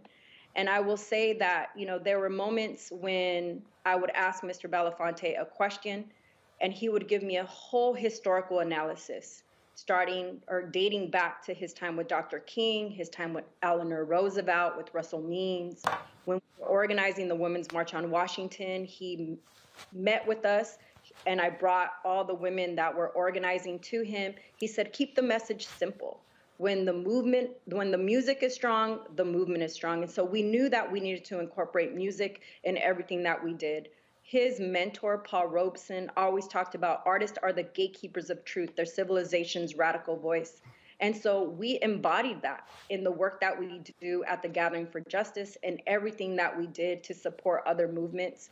And to sit at his feet is something that I'm going to miss. I've been mourning him ever since the pandemic. And I will take all the lessons that he shared with me and share them with the next generation. It is my responsibility. It is the responsibility of so many of us. I know that at 96 years old, Mr. Belafonte, and everybody affectionately calls him Mr. B, at almost 100 years, he looked up and felt that he had 10 minutes left of his life.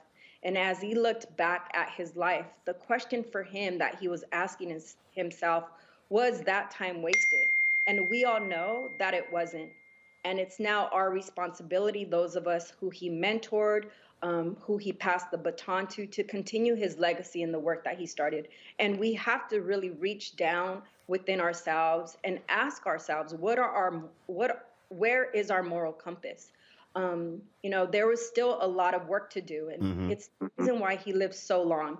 It's the reason why he kept on working, even though he would say to me, Carmen, I'm stepping away, we're going to have to find someone else.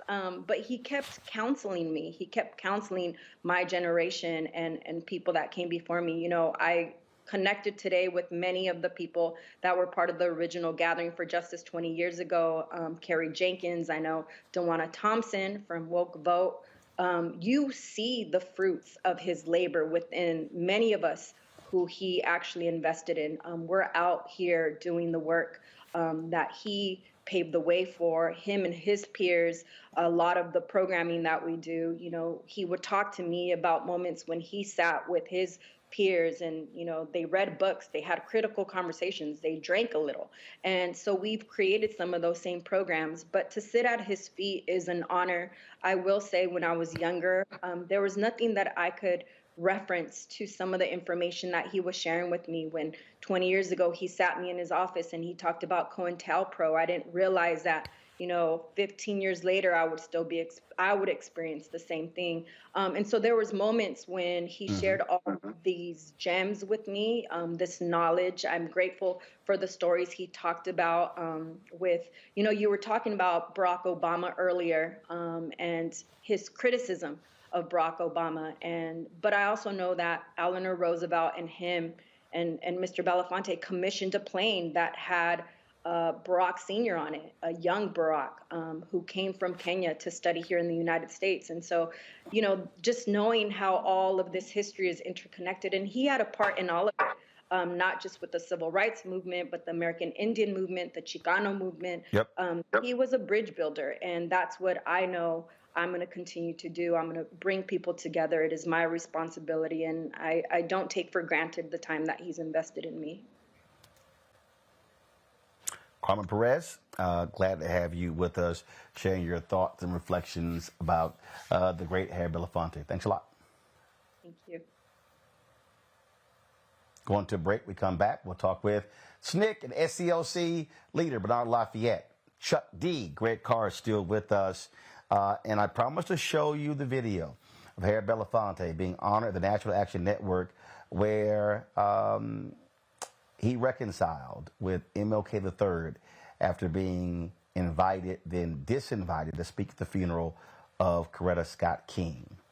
I will explain. You're watching Roland Martin Unfiltered on the Black Star Network.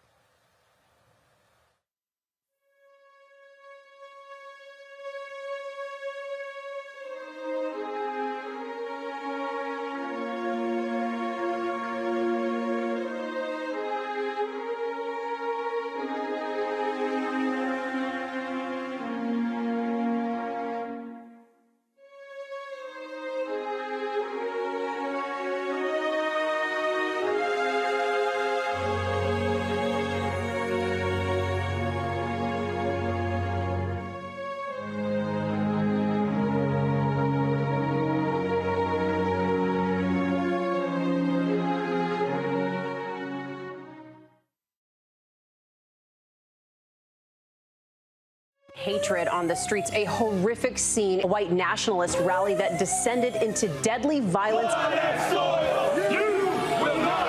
White people are losing their damn minds.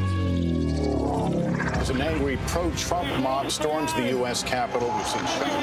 We're about to see the rise of what I call white minority resistance.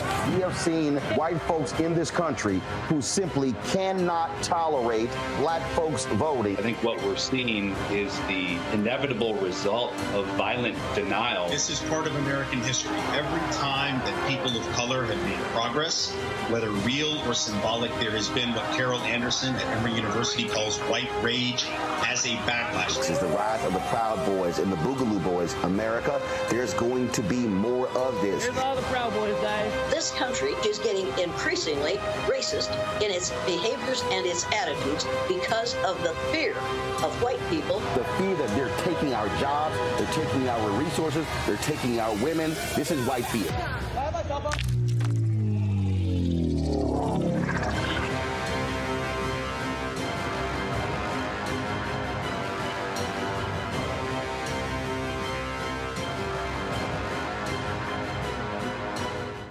Hi, I'm Dr. Jackie Hood Martin, and I have a question for you. Ever feel as if your life is teetering and the weight and pressure of the world is consistently on your shoulders? Well, let me tell you, living a balanced life isn't easy. Join me each Tuesday on Black Star Network for A Balanced Life with Dr. Jackie. We'll laugh together, cry together, pull ourselves together, and cheer each other on. So join me for new shows each Tuesday on Black Star Network, A Balanced Life with Dr. Jackie.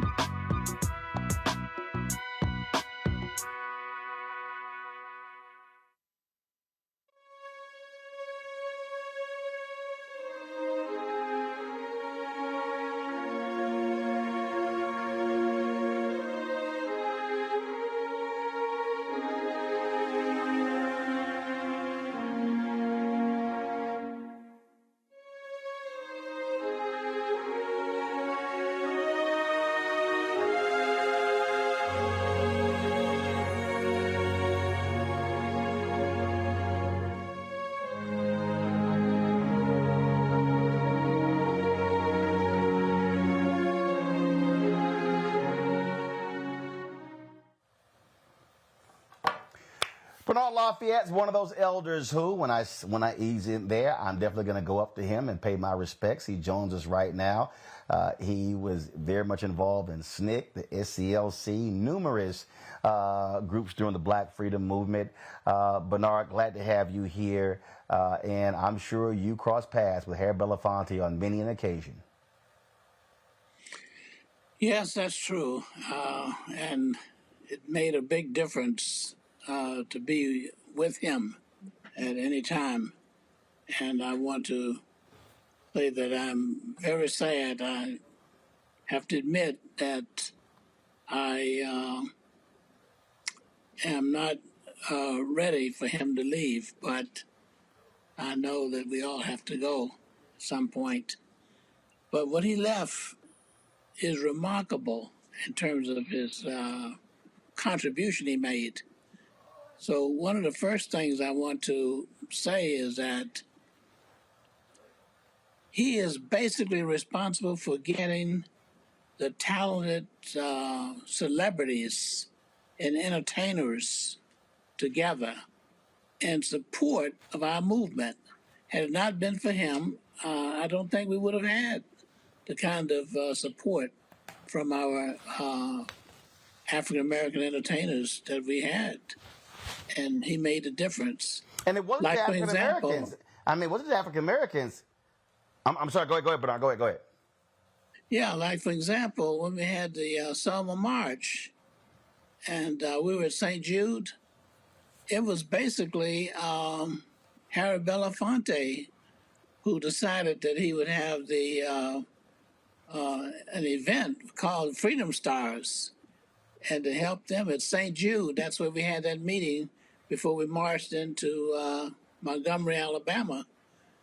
And he was there and made it possible.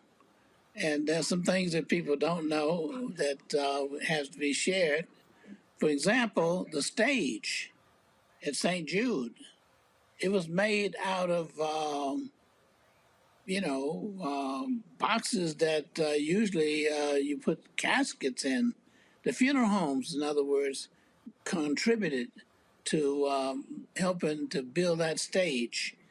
And we were able to put it up and right there at St. Jude, and it made a big difference. And I want to specifically say that Sammy Davis Jr. Came, and many other stars. In fact, it called the Freedom Stars, that the event that he wanted to bring all those stars in to support the freedom movement. And that's what he did. And they were there. And I remember Sammy Davis Jr. Had another engagement. And so that meant that he was going to lose that day, which he was already scheduled to do. But Harry Belafonte actually paid the amount of money that Sammy Davis Jr. would have gotten had he did his performance in New York. And then the the people who sponsored Sammy Davis Jr. decided that no, they would go ahead and pay the money because they were very proud that Harry Belafonte took the lead. And that's how he always made us feel. And actually, the Freedom Singers, I mean, I can't tell you how he supported them. And we don't have too many of them left now. But I remember when Dion Diamond got arrested in Louisiana, and we were trying to get him out of jail. And the bond was $10,000 cash, okay? And we as SNCC workers were students and stuff. It was very hard for us to raise $10,000, so James Foreman was very frustrated. And when I went to Atlanta to try to get an assignment to go and do a voter registration project, he said, what we need right now is to help get Dion out of jail. So there was a minister out there in Detroit who wanted to have a mass meeting. And so James Foreman, who was over SNCC, told me that he wanted me to go out there. So I did. And I later went to Selma, but I went out there, and guess what? I found that one of the people in Detroit at that time was Diane Nash's father. And Diane was already in jail in Jackson, Mississippi, because she sat on the wrong side of the courtroom, and they put her in jail, and she was 9 months pregnant. She came out with a statement. When we were trying to get her out of jail, we had the money for her, and she said, any black child born in Mississippi is born in jail. She wouldn't come out. So I found out her father was there. He was a dentist, actually. And I sent for her, and I said, Diane, we need you to come to help get Dion Diamond out of jail. And she did. She came and she spoke. And that was great.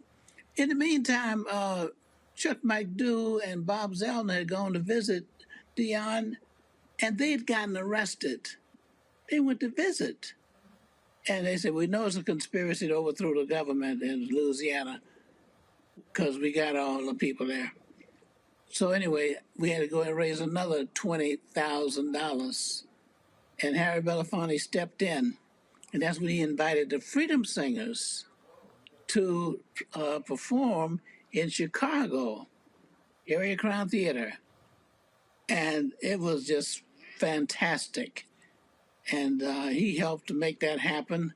So that presented the musicians as well as raising money to get Dion and Chuck McDew and Bob Zellner out of jail. And so Harry Belafonte has always been there for us. So he brought the people who were in the music field there, and he made it possible for them to perform and make things really better for us. So we felt really supported as young SNCC students because we knew we had Harry Belafonte, and he would always have our back, and he would make the difference. We didn't have to worry about anything because he was able to bring all of those people together. And they were not just singers and entertainers, but they were movement supporters, and they were backers. And so we were blessed. And that's one of the things that made it possible for us to keep going, because we had those kind of people like Harry Belafonte. And I relate to him because I have some West Indian background as well. They from the Bahamas, okay? And so when he started those Caribbean songs and that sort of thing, that really felt right close to my heart and what I was all about as well. I have about 120 relatives right there in Nassau, Bahamas. Okay? Bernard Lafayette, I appreciate you sharing the stories with us. We're going to be paying tribute to Mr. B over the next week. I literally have actors and others saying, man, I wish can I still send a video in? So we're still doing that. So we appreciate you joining us. And you and I still got to sit down for our one-on-one interview. So I'm going to try to make that happen real soon. I look forward to it, and I appreciate it. And I feel a kinship with Harry Belafonte, not just somebody who, supported the movement. It was a natural kinship. And my wife, she was crazy about Harry Belafonte. We went to visit him in New York. We've been to his house. Yeah. Mm-hmm. And we've. Well, Bernard, I'll say Bernard, there's probably a whole lot of wives who are crazy about Harry Belafonte. I agree. I appreciate it, sir. Thank you, and we appreciate you. That's the other thing I want to say. That's why I was looking for this opportunity. The contribution that you are making will be with us forever. I appreciate it. Bernard, thank you so very much. Thank you. Going to a break. We'll close it out with Greg Carr and Chuck D. You're watching Roland Martin Unfiltered on the Black Star Network.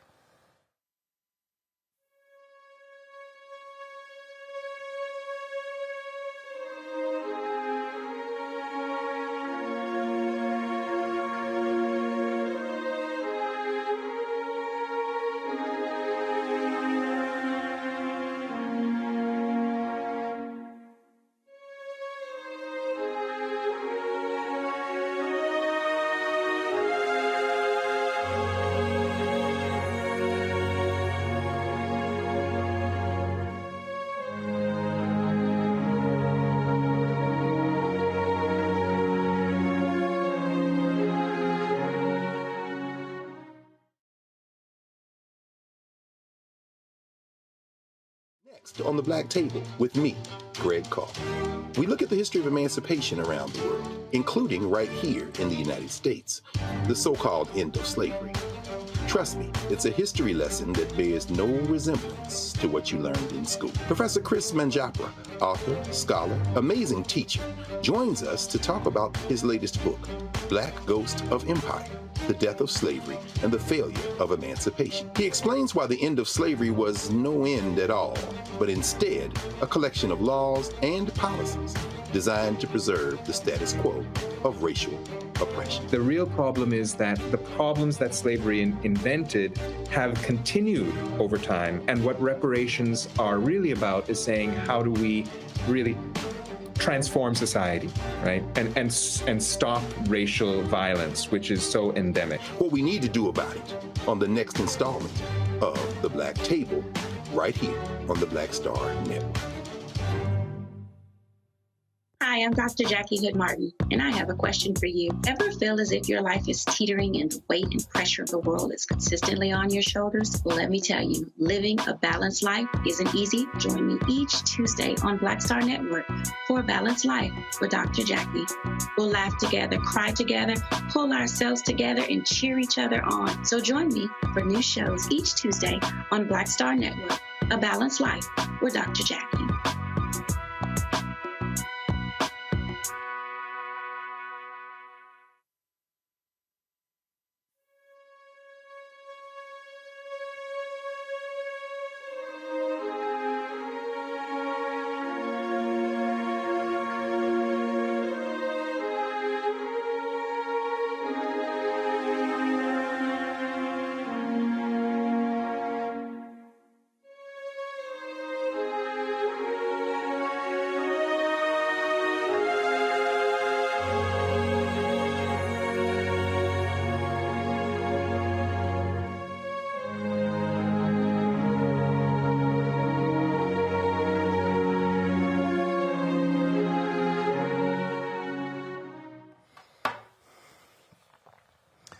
Folks, artists really understand the impact of Harry Belafonte, what he meant not only to the arts, but also to activism. My next guest is someone who understands that. Welcome back to the show, Chuck D. Chuck? Hey, Brother Rowe. I'd like to echo what Brother Bernard also said about you, man. We'd like to thank you because just the images and the beautiful pictures, Mr. B, that your show is showing right now, if that's not a reminder, a couple years ago, put together by his daughter, Gina Belafonte, put together a documentary of his life, Sing Your Song.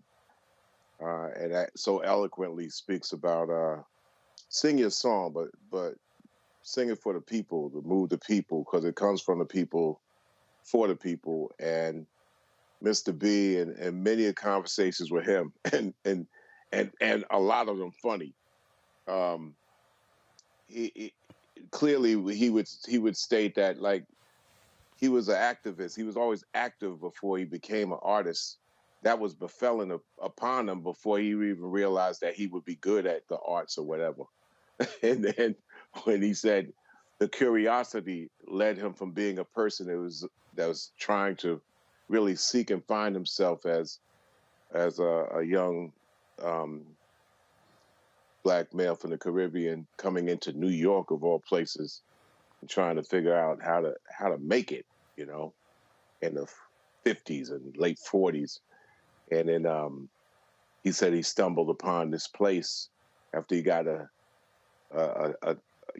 invite from a lady, and that's where he found his lifelong friends in the theater, Sidney Poitier, Ruby Dee, Ossie Davis, and then that was it. And from that point on into music, and that point on into films. But he said, listen, don't get it twisted. I was always active on trying to make some kind of change. And then these things befell upon me, and I used it as my platform. And I tried to show others to not be afraid to have that platform be shared with giving back to the people. And so, in no other terms, better than the fact that he is in us anyway. I mean, the full total package superstar that did it all and still found time for us. I mean, how could you say better than that, Brother Romo? I mean, he is you, he is me. I mean, the fact that we're able to cut through all the mishmash and the riffraff of the radiation of a world that doesn't want to include us with everybody else, that we can use a platform. And this is why we called it a platform. And yep. You know, years ago when Public Enemy was inducted into the Rock and Roll Hall of Fame, we knew that individual achievements were like, come on, if we could break a trophy into 1,000 pieces and give it out to 10,000 people, that would be more about us than accepting a prize or a trophy. But we saw that maybe it would be important that we can honor somebody that we felt made it possible for us instead of us getting an honor. And HBO and the Rock Hall at that particular time in 2013, they had their TV show and their TV show showed a Hall of Fame inductions, but they said all the way up to that point, they were about having a new, young, hip artist introduced to Hall of Fame inductee. And we said, well, we're a little different. If we're going to have a platform like that to speak to the world, we want to honor our hero. And he's not honoring us. We want to honor him and give him that time to say anything he wants to the world. And Mr. B accepted, came 3,000 miles. HBO was like, well, we don't know if people know who he is and all that. I said, that's the point. They will. They said, could we add a Spike Lee into it? We said, well, you can add a Spike Lee. We're not going to compromise on it, but Spike is our bro. And the fact that Spike comes out of that like we come out of Mr. B. So it makes the utmost sense. So that was done in a Mr. B type of way that he wouldn't expect it less. And how could you get better than that when you're a hero? Yes, sir. When I was flying to Dallas. My dad's birthday is today. He's 76. He's watching the show in the other room with my mom. And my mom's birthday was yesterday. I got the text messages that he had. Okay, all right. Happy birthday to your mom. And my dad. I got the text message that he had passed. Birthday was before that. Yeah, I'm sorry. Okay, all right then. It's all good. I got the text message that he had passed away. I mean, normally what happens is, we go right into, reporter mode. We start planning the tribute show. And I literally tell my staff, I need a moment. Because it's interesting as you tell that story. So in 2013, when I got the National Association of Black Journalists, Journalist of the Year, they asked me, hey, we want to interview several people and get their thoughts and reflections on you and this award. And one of the folks I asked to say a few words was Harry Belafonte, and he did. And and he always, the thing that I appreciated, it was crazy, Chuck, because whenever we would go to lunch or dinner, I would just want to listen to him. I wanted to ask questions. I wanted to listen to him. I wanted to soak up as much as possible. And I never forget, we were having lunch at Ruth Chris Steakhouse in Manhattan. This was in 2017, and he didn't want to talk. All he wanted to do was listen and to hear what I had to say. And I was like, man, I don't care about that. He said, no, I want to know what you think. So he was asking me about all sorts of stuff, a book he was working on. And he was asking, literally, do you think I'm going down the right path with my thesis? And man, that's the thing that also just blew me away. He wanted to know what you were thinking because he was always trying to keep his finger on the pulse. Yeah, it was a teaching moment that he taught us, knowing that he was passing the baton. But how do you catch the baton? How do you grab it? You know what I'm saying?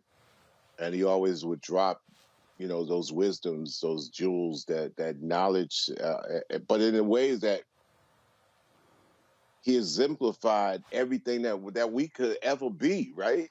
I mean, really, seriously. They overuse GOATs. They overuse that, greatest of all time, the acronym for that. They overuse legends. They overuse all those accolades, superstars. I mean, icons. It starts icons. Yeah. I mean, really, seriously. It's him. Starts from him. Really, total package. To go anywhere he wanted to go with it, but still was selfless and came back to always figure out how does he continue the activity of what we call celebrities, artists, entertainers, and just understand that we got no wings on our feet. We best to be glued to everyday folk as a we, as opposed to me. I mean, seriously. Often at times, I think, bro, Romo, we take a lot for granted. We take a lot of our privilege here. We forsake a lot of that when our superheroes are still here. And 96 years wasn't long enough, 96.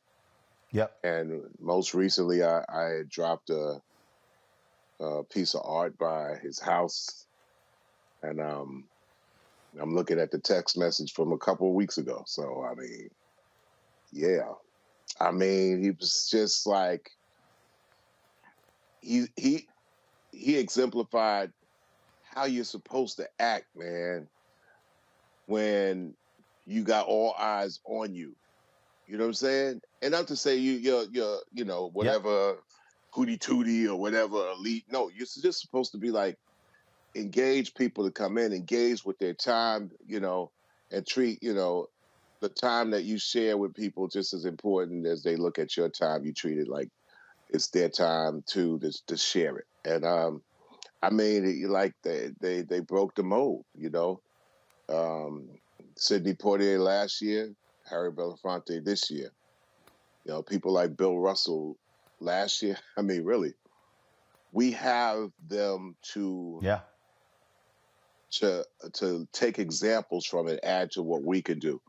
Like I always tell people, I say, like my father, who transitioned 7 years ago, I'm always climbing to try to be like half the man he was.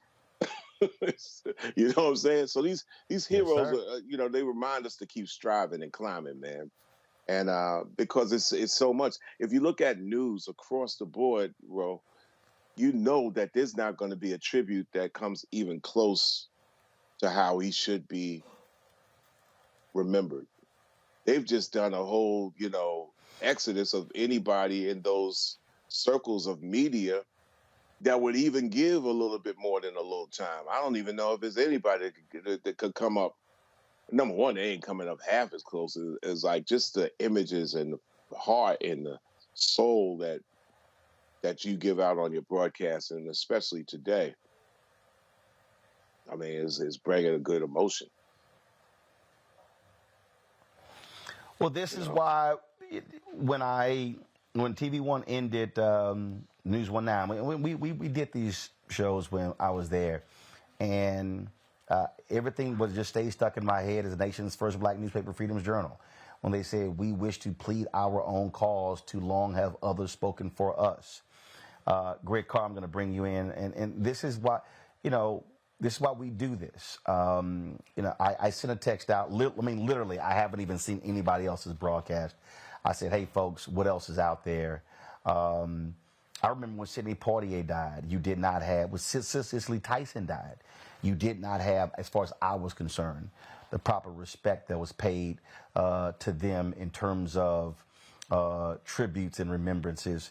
And I knew this was going to be the case with Harry Belafonte. I actually sent a text to several anchors and said, "Hey, I hope y'all do something." But this right here, and the thing here, Greg, this 2-hour tribute we did, and we have so much stuff that we literally going to be doing tributes over the next several days to Harry Belafonte. I'm getting text messages from other entertainers who say, I wish I could have sent something. I'm like, don't worry about it. We're creating the space. And that's why we are here, Chuck. That's why you created Rap Station. That's why I'm just not interested in hoping and praying somebody else pays tribute to our heroes. Damn it, we know how to celebrate them. No question. It's so funny. It's good to see you, Brother Chuck. You were ahead of a lot of this, brother. We know that commercial news entertainment media has eroded. When you went digital and looked toward the future and started saying, we need to just start giving this away. That was prescient, man. That was a generation ago. I know the time is filled with swift transitions, how quickly, we know, but every generation has to take its role. And when we hear Chuck D say something like, how are you supposed to act when all eyes are on you? Where does that nexus of celebrity? It's very powerful. And Roland, I think there's a reason why you say the Black Star Network is curated by Roland Martin. You're putting things out, you're leaving breadcrumbs, as our brother Bernard Lafayette said. This tribute is really just a few breadcrumbs, and every conversation led to something else. Chuck, as you were talking about, I was thinking about you down at the National Museum of African American History and Culture last June when you unveiled Songs That Shook the Planet. And of course, that is this generation's iteration of what Mr. B did back in 2001 when he curated that Long Road to Freedom. It looks different. It was 5 CDs and some stuff 20 years ago. Now it's straight to digital, but it's the same process. Somebody got to stand at that crossroad. And so every one of these breadcrumbs, Bernard Lafayette talking, this is just a breadcrumb, and you realize that Mr. B is the one who paid for Fannie Lou Hamer and them to go to Guinea in 1964 after Freedom Summer. And Bernard Lafayette mentioned the Stars for Freedom. Mr. B is sitting in the room when James Baldwin and Lorraine Hansberry and Dick Gregory and them set fire to Kennedy's natural ass in Central Park South because he's bringing people in the room. So when he passes that baton to you, brother, he's passing to somebody who came of age during the period of another warrior we lost a couple of days ago, the great Alton Maddox, a brother who understands and stood in the gap, and only you can tell the story for our generation. So when you say finally how you behave when all eyes are on you, that is a call to say that when we see you, when we see Harry Belafonte, when we see Eartha Kitt, when we see Sidney Poitier, when we see Paul Robeson, we don't just see that individual, we see the people they represent. And that puts an incredible burden on people. And it takes a special kind of person to take that kind of time, brother. So Roland, you know, you're curating this and you're giving breadcrumbs, and you one of those people too, brother. And we're just grateful that you convene this space. I appreciate you, Brother Greg. And also, I'd like to add to the fact that, Mr. B told me himself in the last days of Paul Robeson, his hero, told him about the responsibility and accountability for each generation to grasp as much as it can from the prior generations, because at any given time, it may be truncated at the past. And there's 3 or 4 generations under me that years ago I said it's imperative that I do my best to pass a baton, because we have a lot of young leaders out there, but the sense of organization and where we're at right now, and the perspective of past, present, and future is always lost. That's why I said, like the entertainers and the artists, celebrities, we have to bring truth to light in the stage to real people that do real things every day, and real people that do things that make sure that no scholarship gets disrespected, because the scholarship that people put in the time to learn something, to move people to do something, even if for self and knowledge of self, we can't make that. Ain't no joke. We know that with this transitioning, that they won't even get the headline correct. That's right. They won't even get justice just in the headline. That's right. I've seen so many disrespectful headlines as in a few hours, man, that. Well, as you said famously, brother. That's why, again, when refuse to lose. Greg, go ahead. No, I'm just saying, as Chuck said back in the day, man, I got so much trouble on my mind, refuse to lose. So, you stand in the crossroad, you ain't going down, and Roland, you not going down. So those headlines, you just going to roll over them, brother. You rolling. And we learn from Mr. B that we have a privilege. We have a great time in the arts as entertainers, as painters, sculptors, actors, musicians, singers. Mr. B's documentary is Sing Your Song. We're privileged to do that. But with the opportunity of all eyes and ears upon us, make some room for real people that do real things, and see if you could be an asset instead of detriment. No question. Chuck D, always a pleasure, my brother. Thanks a lot. So, salute to both of y'all. Peace and love. Yes, sir. Folks, earlier you heard Greg Carr reference when Coretta Scott King died, and Harry Belafonte was asked to speak at the funeral. Then, when all of the living presidents were invited, including George W. Bush, he was disinvited. That was a huge, huge uproar.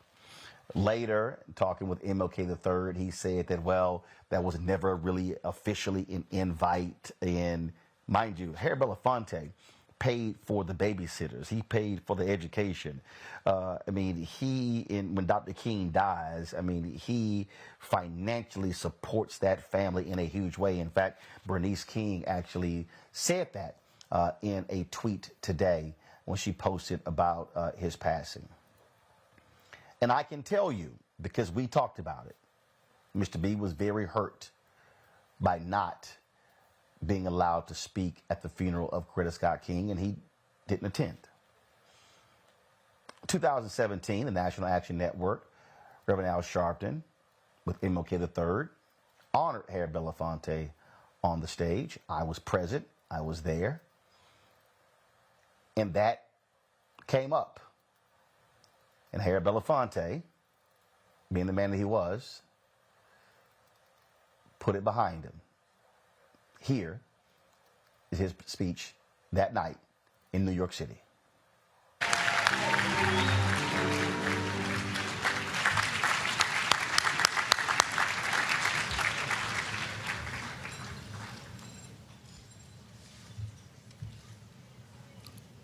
was counseled not to speak because I have a propensity for staying longer than audiences deserve. But I must deny that counsel and just say what a remarkable moment for me that this event is taking place. First and foremost, to Reverend Sharpton. I saw him when he first came on the scene, and I have marveled at his tenacity, at the development of his intellect, and his devotion to our movement, and much that he has contributed to the world we are experiencing. I am honored, and I must say that when I had my debate with Dr. King on the issue of the church and religion, he didn't warn me that after his departure, his space would be filled by another preacher, and that preacher would be Al Sharpton. I am blessed and honored to have marched with him, stood on platforms with him, and been in his space and listened to the richness of his counsel. And I thank you for creating this evening, Dr. Sharpton. My only regret is that my closest friend, Sidney Poitier, is not here because if you were to see him, you would recognize how well I'm doing.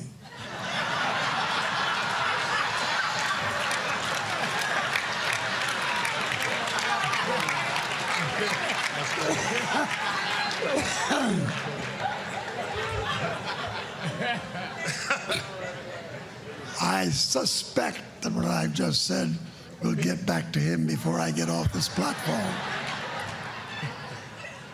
But it's been a wonderful journey, and I say that with the wisdom that comes with being 90 years of age.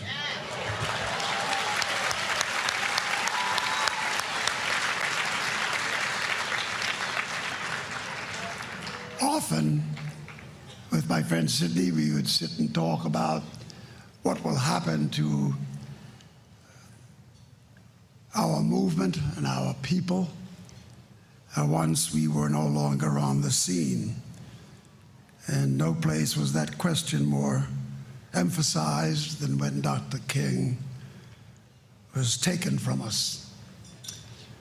But it has been our reward to look at the number of artists who have not only excelled in their craft and in their choices, but that they too have filled the space most fully in their commitment to the betterment of the human race and our people. And nowhere does that illustration stand more firmly rooted than in the presence of LaTanya and Samuel Jackson. Right.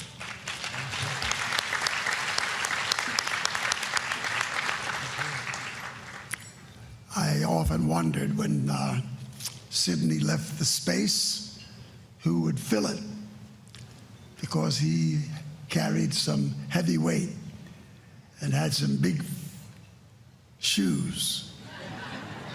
Dr. King had the big feet, but Sidney had the big shoes. And to see Sam Jackson and a number of other artists step into the space and begin to bring a kind of consciousness to art while instructing people not just about how life is, but to discuss and to shape visions of how life should be. This honor that I'm given here tonight,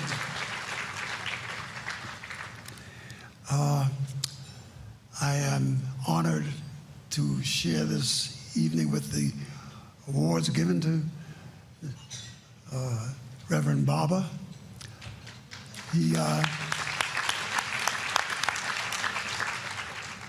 He comes out of the South, and when I heard his gospel, when I heard his voice, I was calmed and fulfilled with the idea that the torch that we will leave behind will be in the hands of remarkable men and women who will make sure that our mission fulfills its destiny.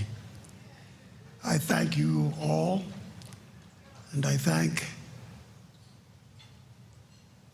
Dr. King for the love and for the wisdom he gave us.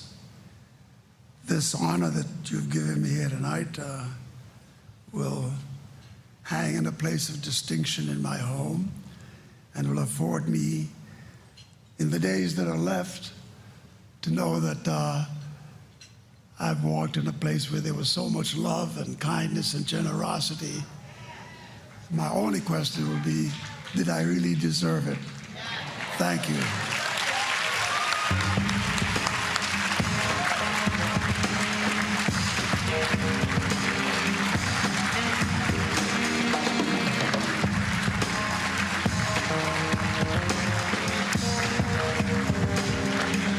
Let him take his time with everyone.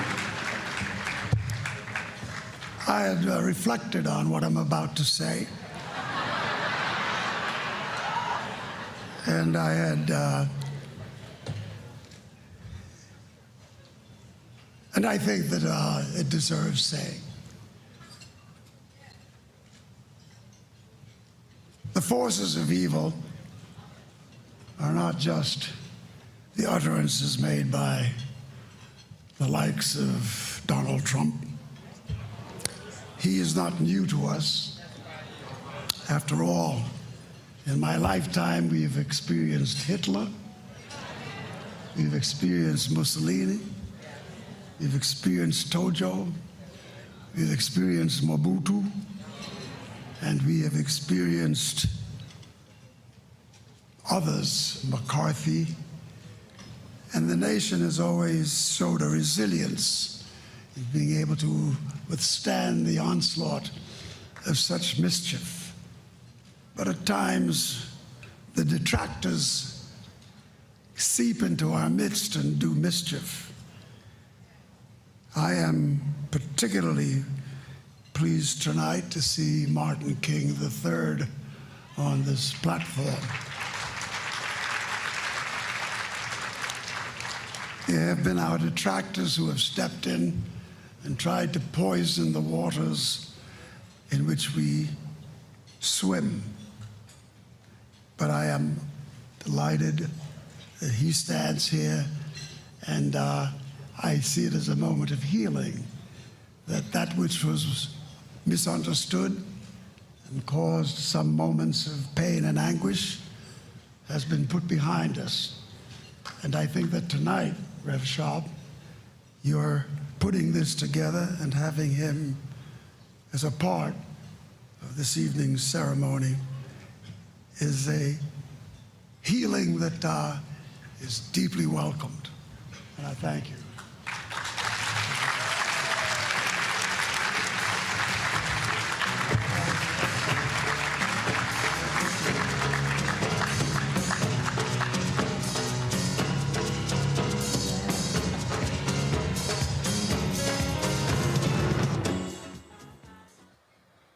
That was 11 years after Coretta Scott King died, and it was a very painful episode for Harry Belafonte, for the King children, and I was there to witness it that night. Folks, we will be honoring Harry Belafonte over the next several days.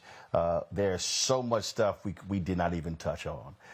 There are other speeches that we want to share with you. Other people want to pay tributes. So many, this man's life was so expansive, and we'll be doing so right here on Roland Martin Unfiltered, right here on the Black Star Network. That is it for us today. I will be back with you tomorrow. We appreciate all of you, everybody who shared their contributions. And again, there's so many people who reached out to us who wanted to share their thoughts and reflections. Many are traveling, people are on sets, doing movies and shows. And so we're going to be sharing these things again over the next few days. And as we get information regarding funeral arrangements for Harry Belafonte, we'll be able to share those with you as well. Folks, we do this every single day, 5 days a week, my show, plus what we do in Black Star Network, because we want to always cover the issues that matter to us, cover the people that matter to us, and cover them in a way that matters to us. I'm not concerned with what other networks do or don't do when it comes to Harry Belafonte. We know what we're going to do when it comes to honoring his life and legacy, and that's what our plan is. Those of you who are watching, please support us in what we do. Download our app, the Black Star Network app, Apple phone, Android phone, Apple TV, Android TV, Roku, Amazon Fire TV, Xbox One, Samsung Smart TV. Support us in what we do by joining our Bring the Funk fan club. Senior check and money orders, P.O. Box 57196, Washington, D.C., 20037-0196. Cash App, $RM Unfiltered. PayPal, R Martin Unfiltered. Venmo is RM Unfiltered. Zelle, Roland at RolandSMartin.com. Roland at RolandMartinUnfiltered.com. Folks, I will see you tomorrow right here on Roland Martin Unfiltered on the Black Star Network.